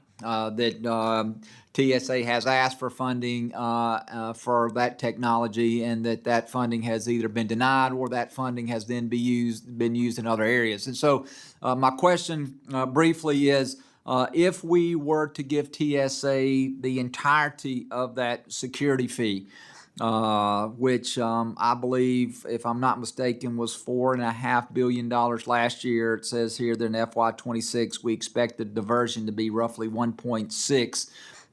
With that additional $1.6 billion, if it was not diverted into the federal treasury, could that money be used for security screening? Could it be used for additional personnel, pay raise, things of that nature, which would then lessen the burden on what you have to ask for Congress every year? Certainly. So, I think if we had the appropriate resources, we could field some of the technology programs that we're currently fielding at a much quicker pace, and probably within have full operating capability within this administration.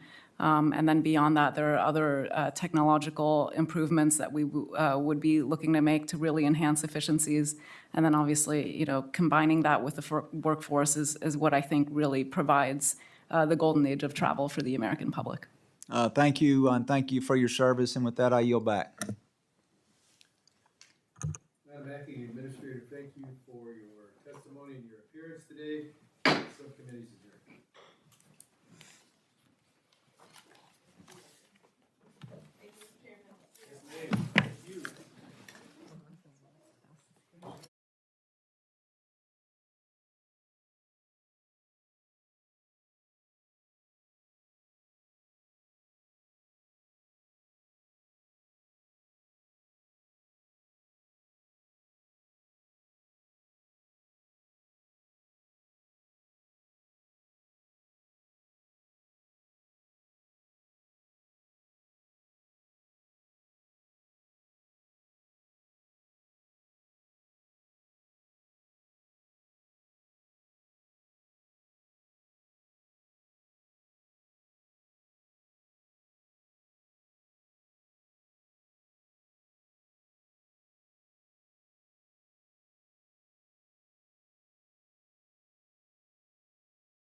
Subcommittee on Homeland Security will come to order. I am pleased to be joined by the subcommittee's distinguished ranking member, the gentlelady from Illinois, Ms. Underwood. Welcome, Acting Director Lyons. I thank you for being here. While we await the details of the full fiscal year 26 budget request, the focus of this hearing will be upon ICE's operational priorities and the resource requirements to execute such priorities. I want to make sure that your agency has what it needs to do the very important job at hand, and I welcome the discussion today. I'll now turn to my colleague, Ms. Underwood, for her opening remarks. Thank you, Chairman Amadei, and I'd like to welcome our witness, Todd Lyons, the Acting Director for U.S. Customs and Immigration and Customs Enforcement. As the federal agency charged with the enforcement of violations of customs and immigration laws, the scope of ICE's investigatory and operational work is broad. ICE has an incredibly important role in preserving public safety and national security by combating cartels and other transnational criminal organizations, investigating illicit drug trafficking, including deadly fentanyl, human trafficking, and smuggling networks, and going after violations of trade and intellectual property laws that seek to undermine our economic security. However, since January 20th, we have seen a shift in priorities by this administration, away from data-driven, security-focused approaches and towards impossible, politically driven goals like 1 million removals in a year. Leadership at DHS, and ICE in particular, are operating with disrespect and disregard for the foundational constitutional principles that govern our country. As we endeavor to secure the homeland, we must continue to protect and defend the Constitution of the United States. As I told the Secretary last week, that is not a secondary mission. But under the Trump administration, ICE's work appears to be dominated by egregious mistakes, misuse of taxpayer funds, and flagrant violations of constitutional rights like due process. Let's take last month in Oklahoma, where ICE sent 20 armed agents with their rifles drawn to storm the home of a mom who was home alone with her young daughters in the middle of the night. These American citizens who did nothing wrong were forced to wait outside their home in the rain during a midnight investigation that had nothing to do with them. Agents reportedly confiscated not just their phones and laptops, but also their cash savings. Again, these are U.S. citizens who, based on publicly available information, were never implicated in any of the crimes being investigated. It's not even clear whether the family's devices and savings were ever returned to them. Your department has issued no apology, taken no accountability, just doubled down.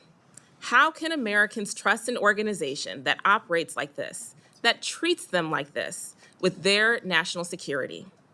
ICE is the second largest law enforcement component within DHS, America's largest federal law enforcement agency.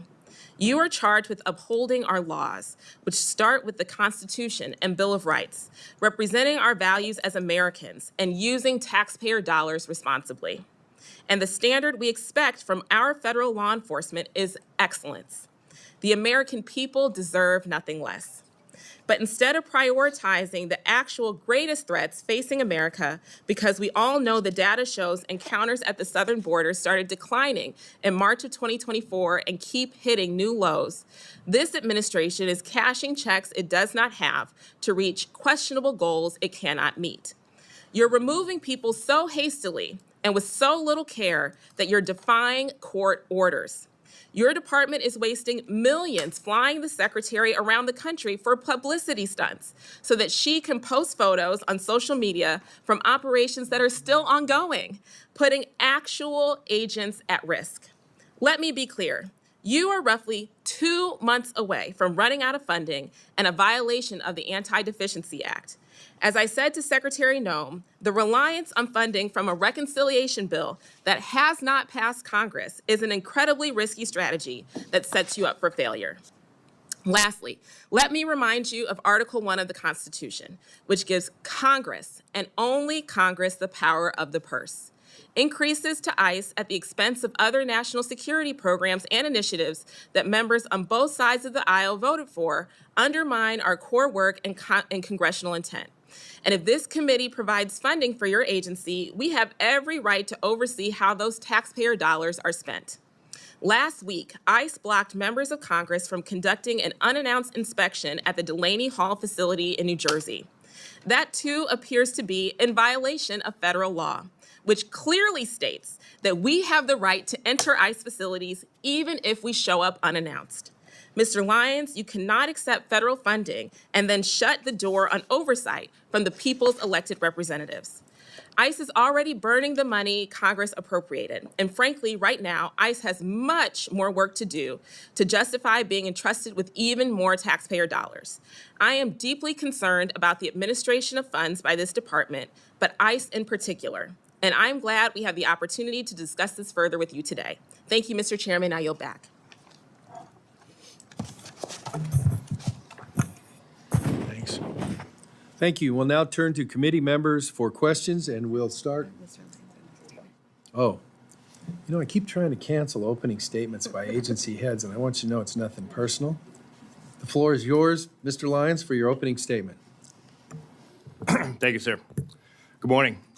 Chairman Amade, Acting Ranking Member Underwood, and distinguished members of this committee. I want to thank you for giving me the opportunity to testify today. As I've said many times, I'm honored to lead the most versatile, agile agency under the Department of Homeland Security. I am proud to stand along and represent more than 20,000 ICE personnel whose determination and resolve drive them to protect national security and promote public safety, even in communities that fundamentally disagree with U.S. immigration law in an attempt to undermine our investigations and enforcement turns at every action. Our officers and agents are villainized for upholding and enforcing law, but the bottom line is they put their lives on the line to serve this nation and protect our families, friends, and neighbors. In light of this service and sacrifice, one of my main priorities is to keep ICE running smoothly. I can do that by working with you to ensure we have the resources we need to keep our workforce safe, keep promises made by President Trump and Secretary Noem, and meet our obligations to the American people. That is why these people are depending on me and you to secure those resources. In just over 3 months, the Trump administration has significantly increased our operational tempo.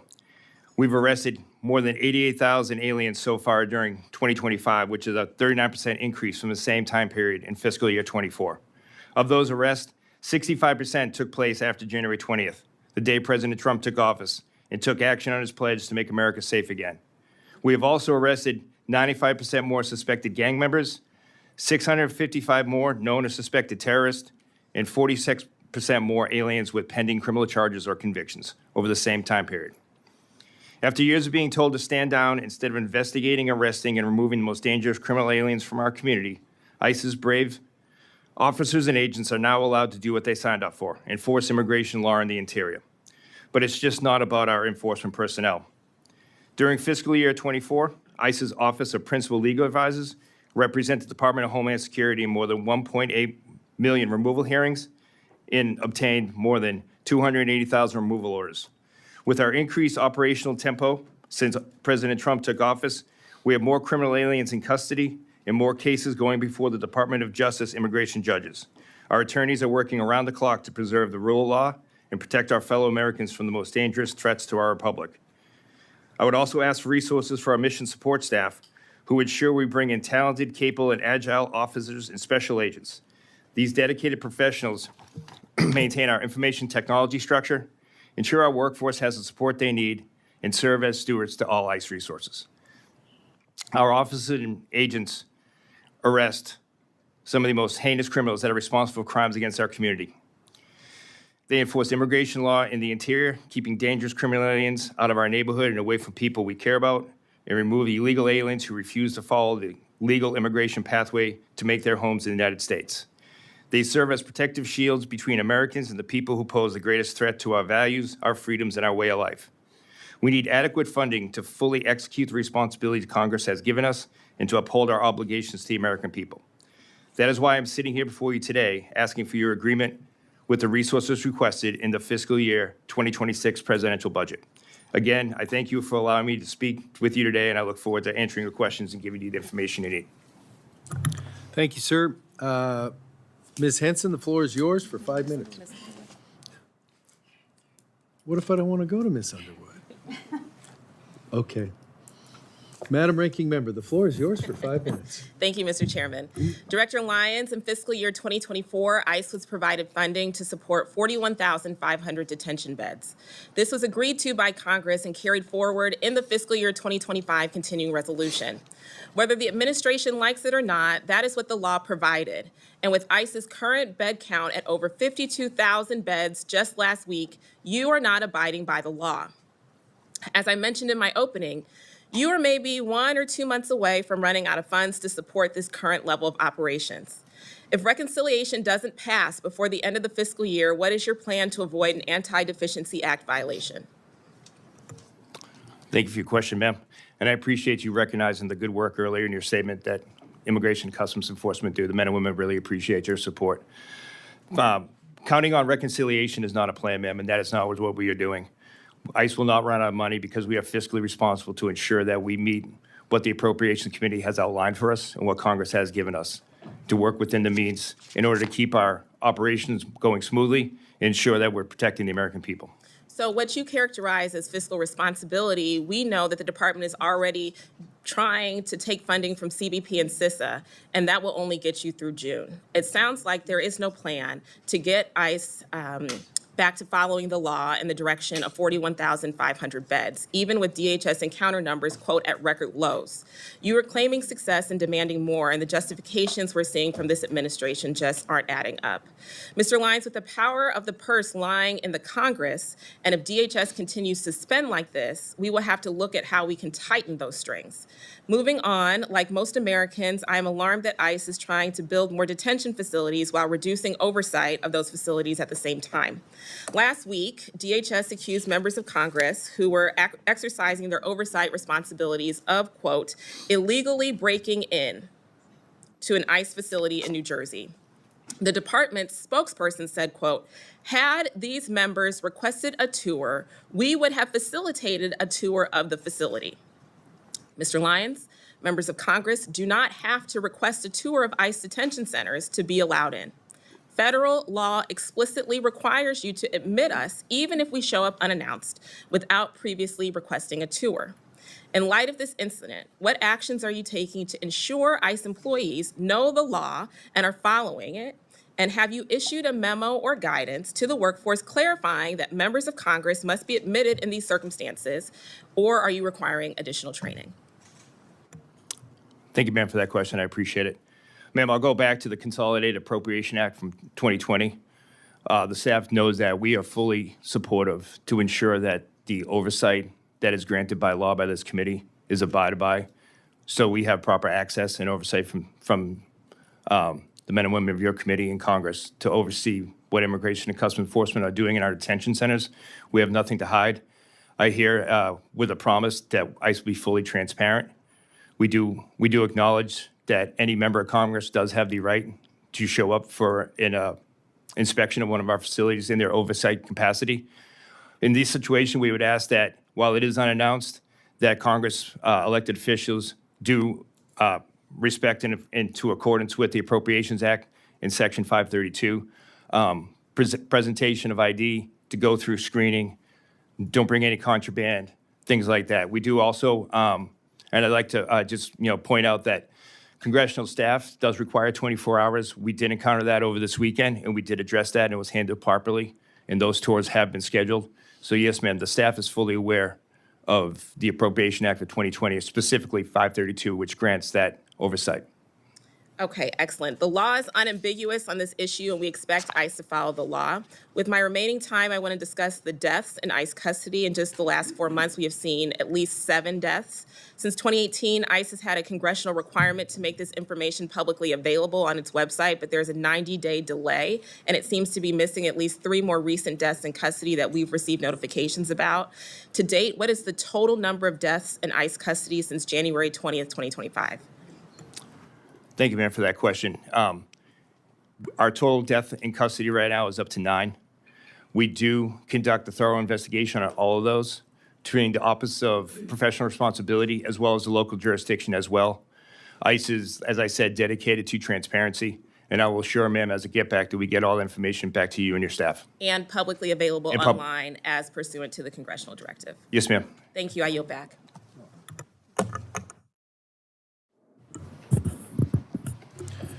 Does anybody have any objection if I go to Ms. Henson next? Seeing none. What state? Iowa, last I heard. Best state in the nation, that's right, Mr. Chairman. Ms. Henson, you are recognized for 5 minutes for your questions. Thank you, Mr. Chairman. Good morning, Acting Director Lyons. Thank you so much for being here today. I want to commend the men and women at ICE for the work that you do and President Trump for issuing that directive to get back to real enforcement of our immigration laws. And I want to thank you for your unwavering commitment to doing that and for coming to testify here today. Our borders are more secure than ever because of that leadership, and ICE is, I know, working tirelessly, putting lives on the line every single day to take, as you mentioned, the most dangerous criminals out of our communities every single day. And these are people who have entered our country illegally, breaking our laws. That mission does become significantly harder when local jurisdictions are not cooperating and instead are willfully choosing to put the safety and security of their communities at risk and the lives of your agents at risk as well. Sanctuary city policies not only undermine federal law enforcement, but they also create safe havens for bad actors. They obstruct access to critical data and information and disrupt efforts to dismantle the transnational criminal networks and the gangs that are exploiting our immigration system, endangering public safety, and continue to funnel illicit activity, drugs, fentanyl, and human trafficking into our communities. So what challenges, Acting Director, do you face when local jurisdictions refuse those detainer requests for your agents or are barring access to databases that could give you that critical information that you need to link to those criminal networks? Are there legacy programs or maybe even holdover administrative burdens that you recommend eliminating as a result of that? Thank you, ma'am. I appreciate that, and I appreciate your respect for what the men and women of ICE do every day. They are true to the mission. They swore to serve, and they do put their lives on the line every day. So I appreciate you recognizing that. One thing about sanctuary cities is sanctuary city policies, while they're there to protect the migrant community, also puts communities at risk as well. It allows violent criminal aliens to go back into a setting that they were already removed from by a law enforcement agency. A law enforcement agency already deemed that individual a public safety threat and arrested them and put them in custody. What ICE would look for is to keep not only the community safe, but the officers and agents of ICE safe, is to work with sanctuary cities to take those individuals into custody in a secure location, one that it's not outside in the community, one where it doesn't put officers at risk, one where it doesn't put the actual criminal alien at risk. One of the things I would say about the lack of information sharing is under the previous administration, there were many individuals that were released into the United States without proper vetting. Without having access to systems like driver's license databases, registry of motor vehicles, to have police reports to know what these bad actors did in the past, it really hampers our ability to track and find these individuals. One thing that ICE is dedicated to, especially with the Department of Homeland Security, is tracking illicit drugs and fentanyl. When these drug dealers are allowed to get back in our community and we can't find them because a sanctuary policy blocks our ability to have that information and track these individuals, it's not making the community any safer. Right. These individuals are out there dealing illicit drugs, and it's hampering our ability. Yeah, and I have no doubt that people have died because of those sanctuary city policies, and we need to do everything we can to protect American citizens. So again, thank you for that information, and please let us know if there are policies we need to be looking at changing to make sure that those folks are cooperating with you. I think Iowa is a good example of a state that I work with our local law enforcement, have those conversations, that good information sharing, and we want to make sure that's happening all over the country. I want to shift gears a little bit and highlight HSI's critical role in combating trade-based crimes. Many of those are driven by the Chinese Communist Party. Those include forced labor violations, IP theft, transshipment schemes that are really posing a direct threat to our American workers and our small businesses, devastating our American manufacturers and our supply chains here in the United States. What additional tools, personnel, or legal authorities does HSI need to more effectively, number one, investigate, but also to prosecute these trade-related violations that are, again, undermining our economy here in the United States? Well, thank you, ma'am, for that question, and thank you for recognizing what HSI does. Homeland Security investigations is a key part to the Department of Homeland Security. It's instrumental to what ICE does for keeping this nation safe. While we have increased Title VIII civil immigration enforcement, we are extremely focused on threats outside our borders, especially from the People's Republic of China. And that is one thing that we would look for: more support in technology, more innovation to help us with these tools for these databases overseas, as well as more officers and intel agents and analysts that could work with us to really identify these foreign national threats that really are affecting our infrastructure. Because that's one key part that Homeland Security can do, is not only help protect outside the United States, but help key critical infrastructure and trade here in the United States and keep those secrets safe. Well, we're certainly trying to work on that. I have a piece of legislation protecting American industry and labor from International Trade Crimes Act that would give your law enforcement partners a little bit more resource to be able to do that. So hopefully we can get that passed. And thank you so much, sir, for appearing before us today. Thank you, Mr. Mayor. I Chairman. appreciate it. Pride of the Gulf Coast from the Lone Star State, Mr. Cuellar Thank you, Mr. is Chairman. recognized for 5 minutes for your questions. Thank you, Mr. Chairman, Ranking Member. Thank you so much. And thank you, Administrative Director, being here with us. I appreciate the work that the men and women do for ICE. I've been working with them since I first got started here. In fact, I started off with one of your agents, Al Peña, who I think became Deputy Director of ICE some years ago. Well, we're in Laredo. We started the BEST program. That is the Border Enforcement Security Task Force. Since then, we put it into language. We've expanded it. I think you got over 70. And it goes after the cartels for drugs, trade, et cetera, et cetera. How's that coming along, the BEST programs? Thank you, sir, for bringing it up, and I appreciate the work for former Deputy Director Peña. The BEST program is an excellent program. It does protect our homeland, specifically through the work of what Homeland Security Investigation does, not only for the criminal cartels, but illicit activity and long-term investigations on the border. Recently, the president signed the executive order with the establishment of the Homeland Security Task Force. I think the committee will be happy with the results of what these task forces will do. It'll bring to bear all the federal resources of Department of Justice and Department of Homeland Security to focus on these transnational gangs, these ones that are bringing in fentanyl, these illicit drugs that are coming into our communities. Not only that, but they'll focus on these transnational cartel organizations, along with foreign terrorist organizations that do threaten our border, not only the southern border, but the northern border, as well as our maritime interdiction, which has increased greatly. Just last night, Homeland Security Investigations had their first indictment for support of terrorism material in San Diego, which is one of the actions that you'll see coming out of the Homeland Security Task Forces. Good. Well, I appreciate the good work that the program does. Are we still at about 1.3 million final deportation orders? I know your work is very hard, and I remember Director Morgan many years ago. Some people want you to do more. Some people think you're doing too much. So trying to find that balance is always difficult. But where are we on the 1.3 million final deportation orders? And I don't know if that's still the correct number. Yes, sir. It's approximately 1.1 million final deportation officers. We're actively still prioritizing those and attempting to affect those removals. As the president said it on the Secretary Noam, we did prioritize, and we still are prioritizing the worst of the worst. However, during our investigations and when we are out in the communities, should we encounter someone that has a final order, it has been lawfully ordered removed or deported from the United States, ICE is going to uphold their sworn duty and take that individual into custody and effect that removal order. But to your question, sir, ICE is actively working on those final orders at this time. Good. Yeah, and I understand what happens if you run into somebody. You can't just close your eyes. But as long as you focus on criminals and final deportation orders, national security threats, that would be good. Let me go back to, it's actually Section 527, very familiar, because myself and some other folks, we added that language.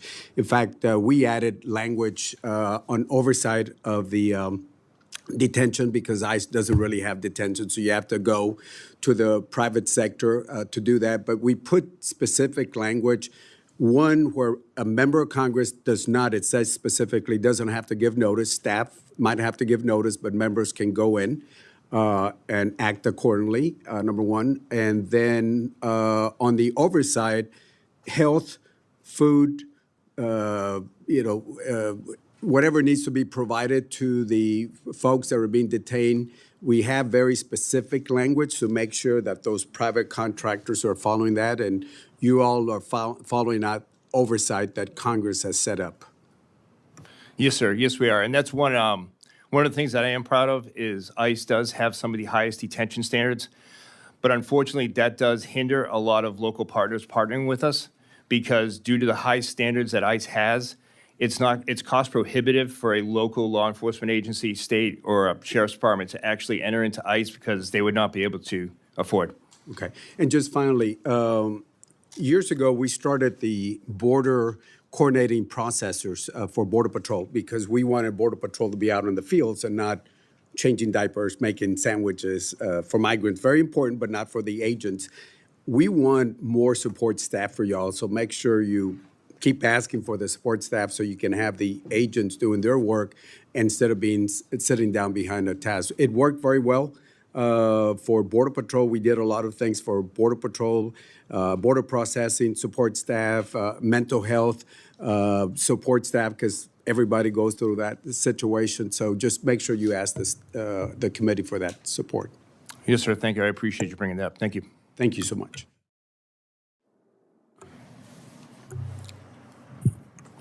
Chair now recognized for 5 minutes for his questions. The gentleman from Arizona, Mr. Siscomani. Thank you, sir. Thank you, Mr. Chairman. And thank you, Acting Director Lyons, for being here. Thank you for the work you've already done and you've been doing for our country, for leading the men and women in ICE. Very important task. It's something that the American public clearly had their focus on when we talked about this all last year and then what we saw here in the last 4 years specifically.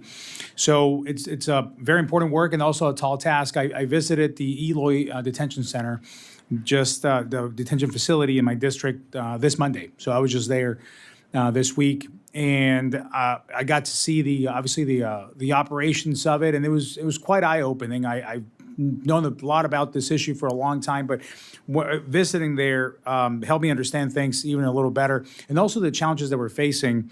We obviously made this administration has made a stated goal of removing 1 million people a year. That's a goal. That's to Mr. Cuellar's point as well. And after my visit to Eloy, I think I better understand the complexity of what needs to happen for us to meet that goal, how expensive that can be as well.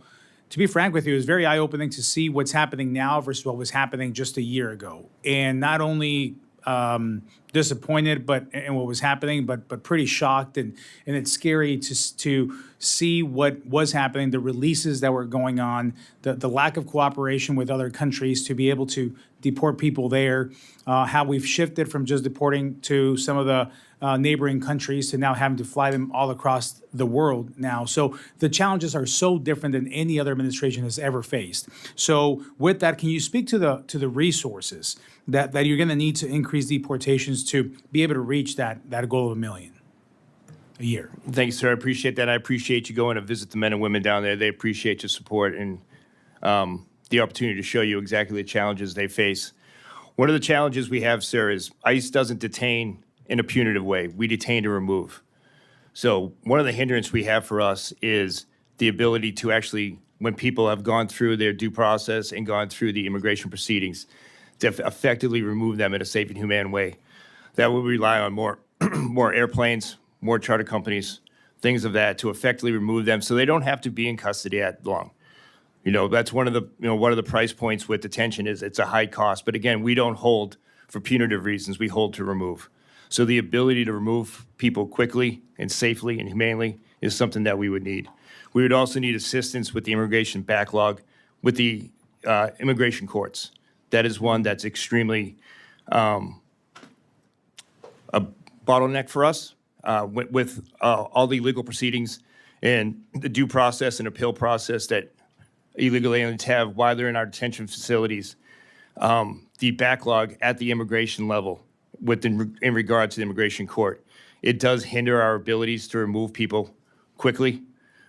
We hope with the committee and what we asked for in the budget to get some more immigration attorneys, our OPLA attorneys who do great work for the agency, to work with the Department of Justice to streamline that effort. That's excellent. Those are good points. We'll make sure that we give you the support that you need there. I learned a lot as well about the coordination needed with the travel documents from other nations and how some nations are a little more challenging than others. Not only the access to those airports, but actually be able to get the documents and how long that takes. So a lot of challenges that you're dealing with that.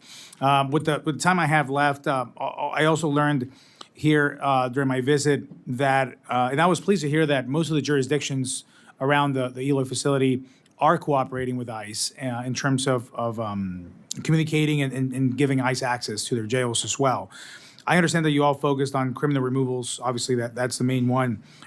We have heard horror stories of those released by previous administration committing crimes against Americans, and it seems to me that by coordinating with federal authorities, our local governments can make our streets safer. You mentioned that the risk of sanctuary cities and how that actually puts the community at risk more than anyone else.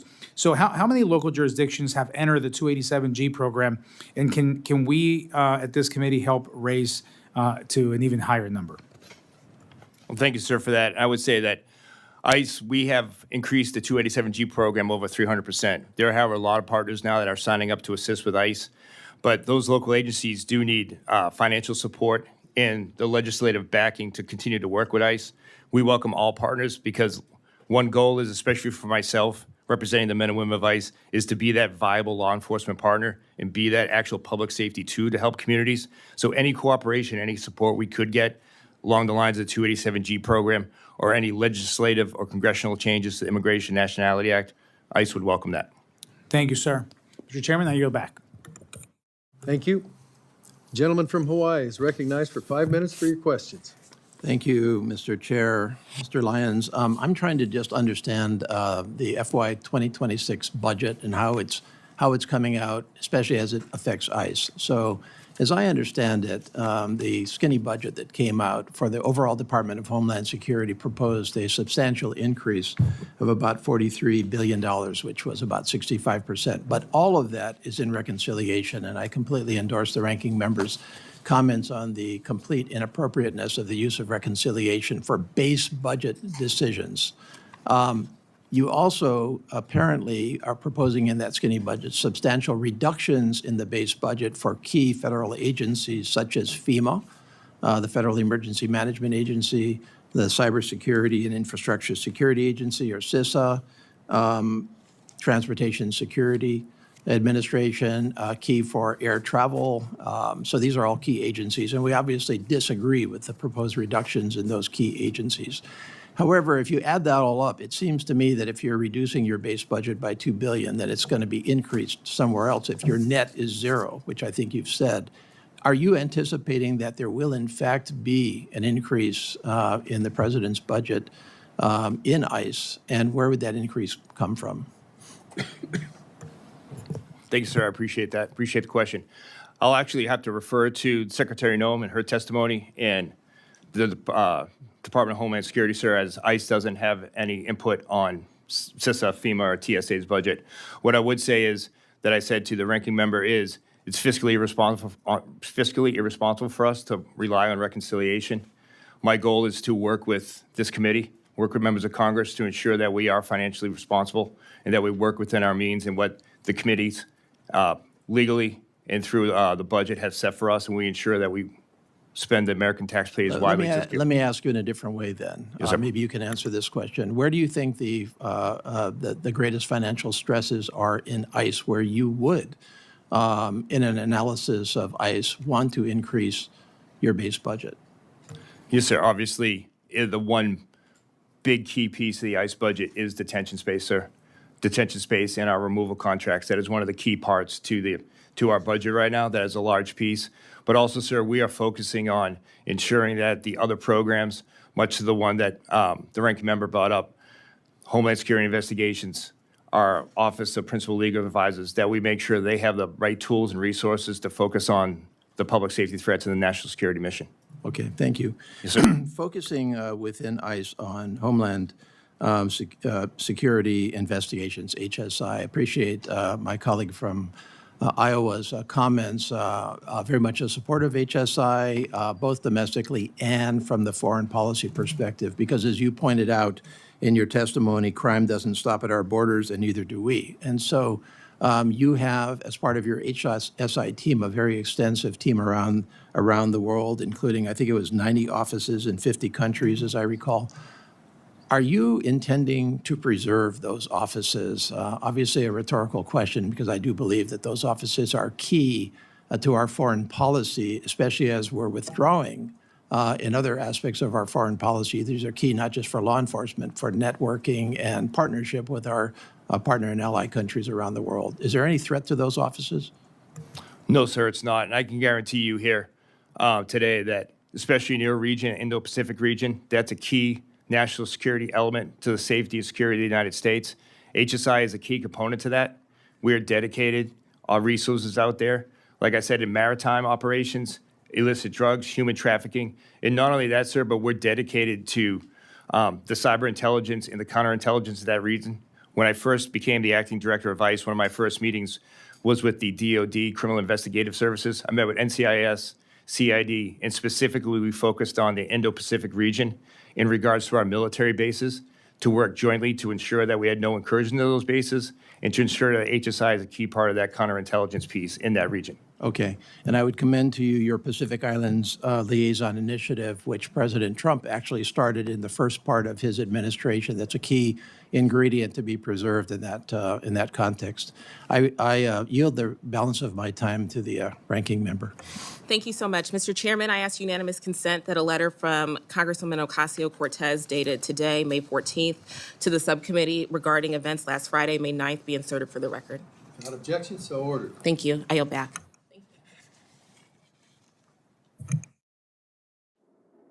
Does the gentleman yield back?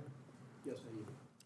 Chair recognizes Mr. Gonzalez for 5 minutes for his questions. Thank you, Chairman. Thank you, Director. Y'all been doing a fantastic job getting back to law and order. I represent Fort Bliss, and Biggs Airfield has been at the epicenter of getting things back on track. I've visited there several times. These repatriation flights work. One of the issues, or one of the concerns that I have, is staffing. You know, when I visited a few weeks ago, I noticed that there was only a handful of civilian coordinators on the ground. You know, when you have 3 people kind of sharing a shift, that makes it difficult. Can you, my specific question is, what role does ICE have in ensuring that the bases that are actively assisting with repatriation flights, like Fort Bliss, are adequately staffed, especially with civilian personnel? Thank you, sir. I appreciate that, and I thank you for the question. One of the things recently under Secretary Zome's leadership in this administration is the whole of government approach we've taken to addressing our current needs within ICE. DOD has been an excellent partner, specifically, sir, Fort Bliss, Biggs Airfield is a key part to that. Through our contracting and budgeting, we want to ensure that we actually have men and women, officers and agents who carry a gun and badge out protecting the homeland, doing the job that they swore for. It's going to be key for us to recruit and maintain and really hire these key civilian contractors to help us achieve that mission. By having those contractors working at the facilities, as far as medical care, housing, food, processing, that'll ensure that, as I said earlier in my comments, that we are moving swiftly, because since I said ICE, we do not detain for punitive, we detain and remove, to move that process quickly, and as well as get the men and women who are sworn law enforcement back on the street. Excellent. Thank you for that. Can you speak, how many ICE flights have we performed out of Fort Bliss? Do we know how many illegal aliens that we've successfully removed? Details matter. Yes, sir, and I'll take that as a get back and get that exactly for your office. But ICE Daily is doing flights every day. Just yesterday, we had over 55 missions going international all over the country. And that is one of the things that I'm dedicated to, is ensuring that we do not have a bottleneck in our detention, that we are not clogging up detention space, and those that have actual final orders removal or deportation orders, that we are swiftly and humanely returning those individuals back to their country. Excellent. I look forward to continuing to collaborate on this. I want to make sure that ICE and ERO, that y'all have all the resources you need, you have all the personnel, you have all the policy you need to go out and perform your mission. And I appreciate you working alongside DOD. I think this has been very successful. Once again, highlighting the fact that Fort Bliss has been the epicenter. It's working. It's working in a very positive manner. My next question is on task forces. Task forces work, especially HSI-led task forces. ICE is certainly a big part of that as well. Can you just speak to the importance of it? You know, as we're working through the budget process, we're trying to figure out what works, what doesn't work. What is your thoughts on task forces? Sir, my thoughts, 100% task forces are the key to securing the homeland. You know, under the executive order with the establishment of the Homeland Security Task Forces, there'll be Homeland Security Task Forces in every state addressing those issues at the border in North and South, as well as our maritime operations, but really hammering down on those public safety threats that are in those communities, specific to states and regions. And I think the key is having the whole of government come together between Department of Justice, all of the entities within DHS, bringing all those law enforcement entities together in the intelligence network that has will help us cripple or, you know, eradicate these transnational gangs, these transnational terrorist organizations that are actually operating within the border and on the border. I think task forces are the key to that. And my last comment is, you know, we had the Secretary Noem testify before us last week, and she highlighted there's over 600,000 confirmed convicted criminal aliens loose in our country, and that's a huge number. And it's going to take everyone coming together to make sure that gets taken care of. Once again, convicted in a court of law, criminal illegal aliens, and ICE is going to be key to that. Thank you for your testimony, and Chairman, I yield back. Thank you, sir. The gentlelady from Texas, Ms. Escobar, is recognized. Thank you, Mr. Chairman and Ranking Member. Director Lyons, thank you so much for being here. Appreciate your service to our country. I represent the border community and the people of El Paso and the people of Fort Bliss, and no one values border security more than those of us who live there and folks like me who've raised our families there. And while I appreciate the important role federal agencies like ICE play, especially when it comes to fighting transnational criminal organizations, cartels, fighting illegal drug trafficking, what we've seen under the Trump administration should send chills down the spine of every American. The fact is that the administration is not focusing on the worst of the worst as it claims. According to public reporting, the focus has largely been on immigrants who are here both legally and those who are here illegally, but who mostly pose absolutely no threat to the public. Students with green cards and visas being snatched by masked men from the streets and disappeared to detention facilities far from their homes. People with legal status with no criminal history, no criminal record, being targeted for enforcement activities. Members of Congress being denied entry for oversight purposes, despite having the legislative authority to do so, and more. This is the kind of disturbing pattern we see in authoritarian police states, not in a democratic republic. Most Americans may not know that ICE is a relatively small agency and that the vast majority of federal funding doesn't go for federal operations per se, it goes to private prisons and their CEOs. We've also seen certain members of Congress benefit from the stock trading associated with the growth and expansion of some of these corporations. Detention facilities should adhere to the strictest of standards. Local jails have to. But the track record for some of these private operations is abysmal. And I'd characterize what happens inside of them as tantamount to human rights abuses. We've seen overcrowding at these facilities, medical negligence leading to a number of deaths, including that of a 27-day-old baby. We've seen children in these facilities whose weight loss has been so severe it's life-threatening, lack of access to toilets and water, inadequate nutrition, and more. In fact, per your testimony this morning, there have been 9 deaths so far in the last few months alone. At the same time, we've seen the costs per bed per day for these facilities increase. The increase in cost to taxpayers obviously hasn't translated into an increase in humane conditions, but I bet it has meant an increase in profits for these private companies. That's what American tax dollars have been funding. And through the Republican reconciliation bill, we're going to see explosive growth in immigration detention and therefore likely explosive growth in what we've seen so far. $80 billion of an increase in the reconciliation bill. We're seeing a 365% increase for detention annually, a 500% increase for transportation annually.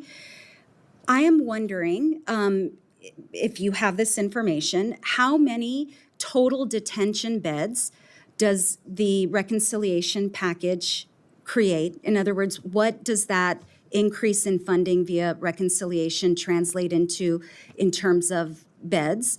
And can you tell us the cost per bed per day that we will see through reconciliation in fiscal year 2025 and 2026? Thank you, ma'am, for your question.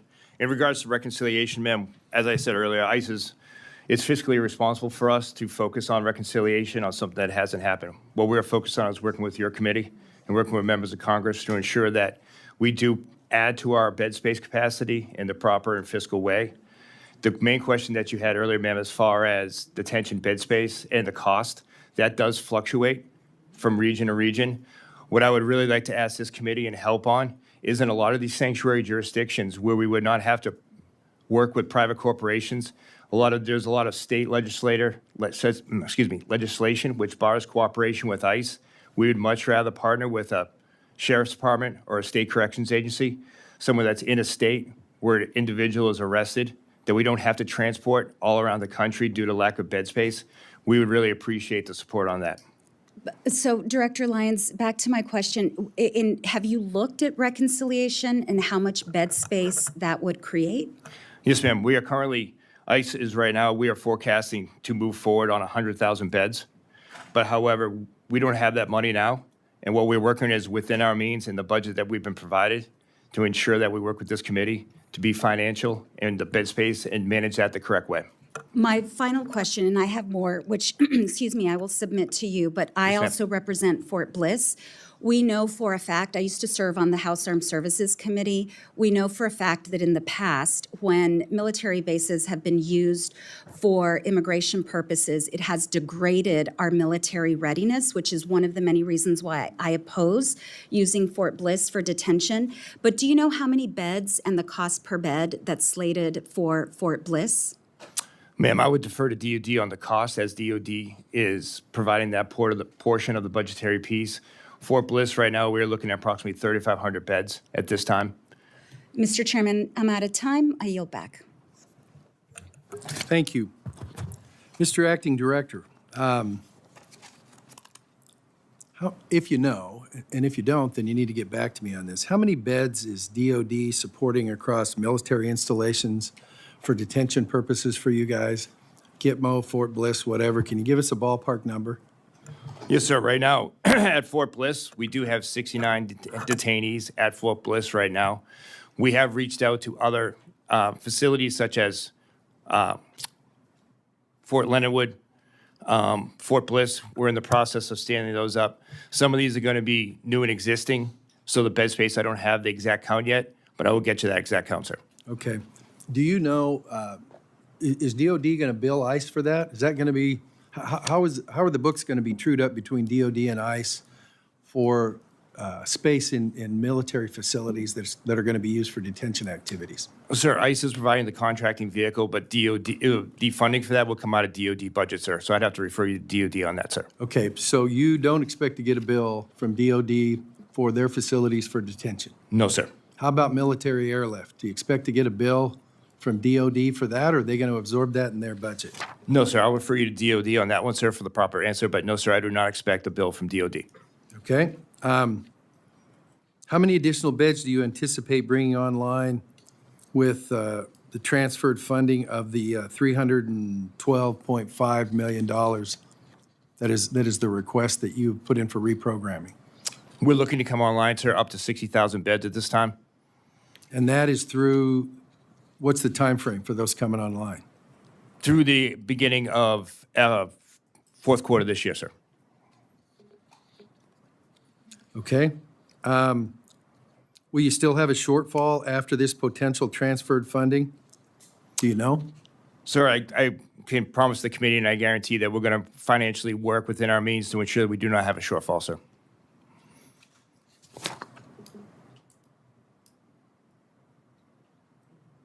Okay, finally, on information.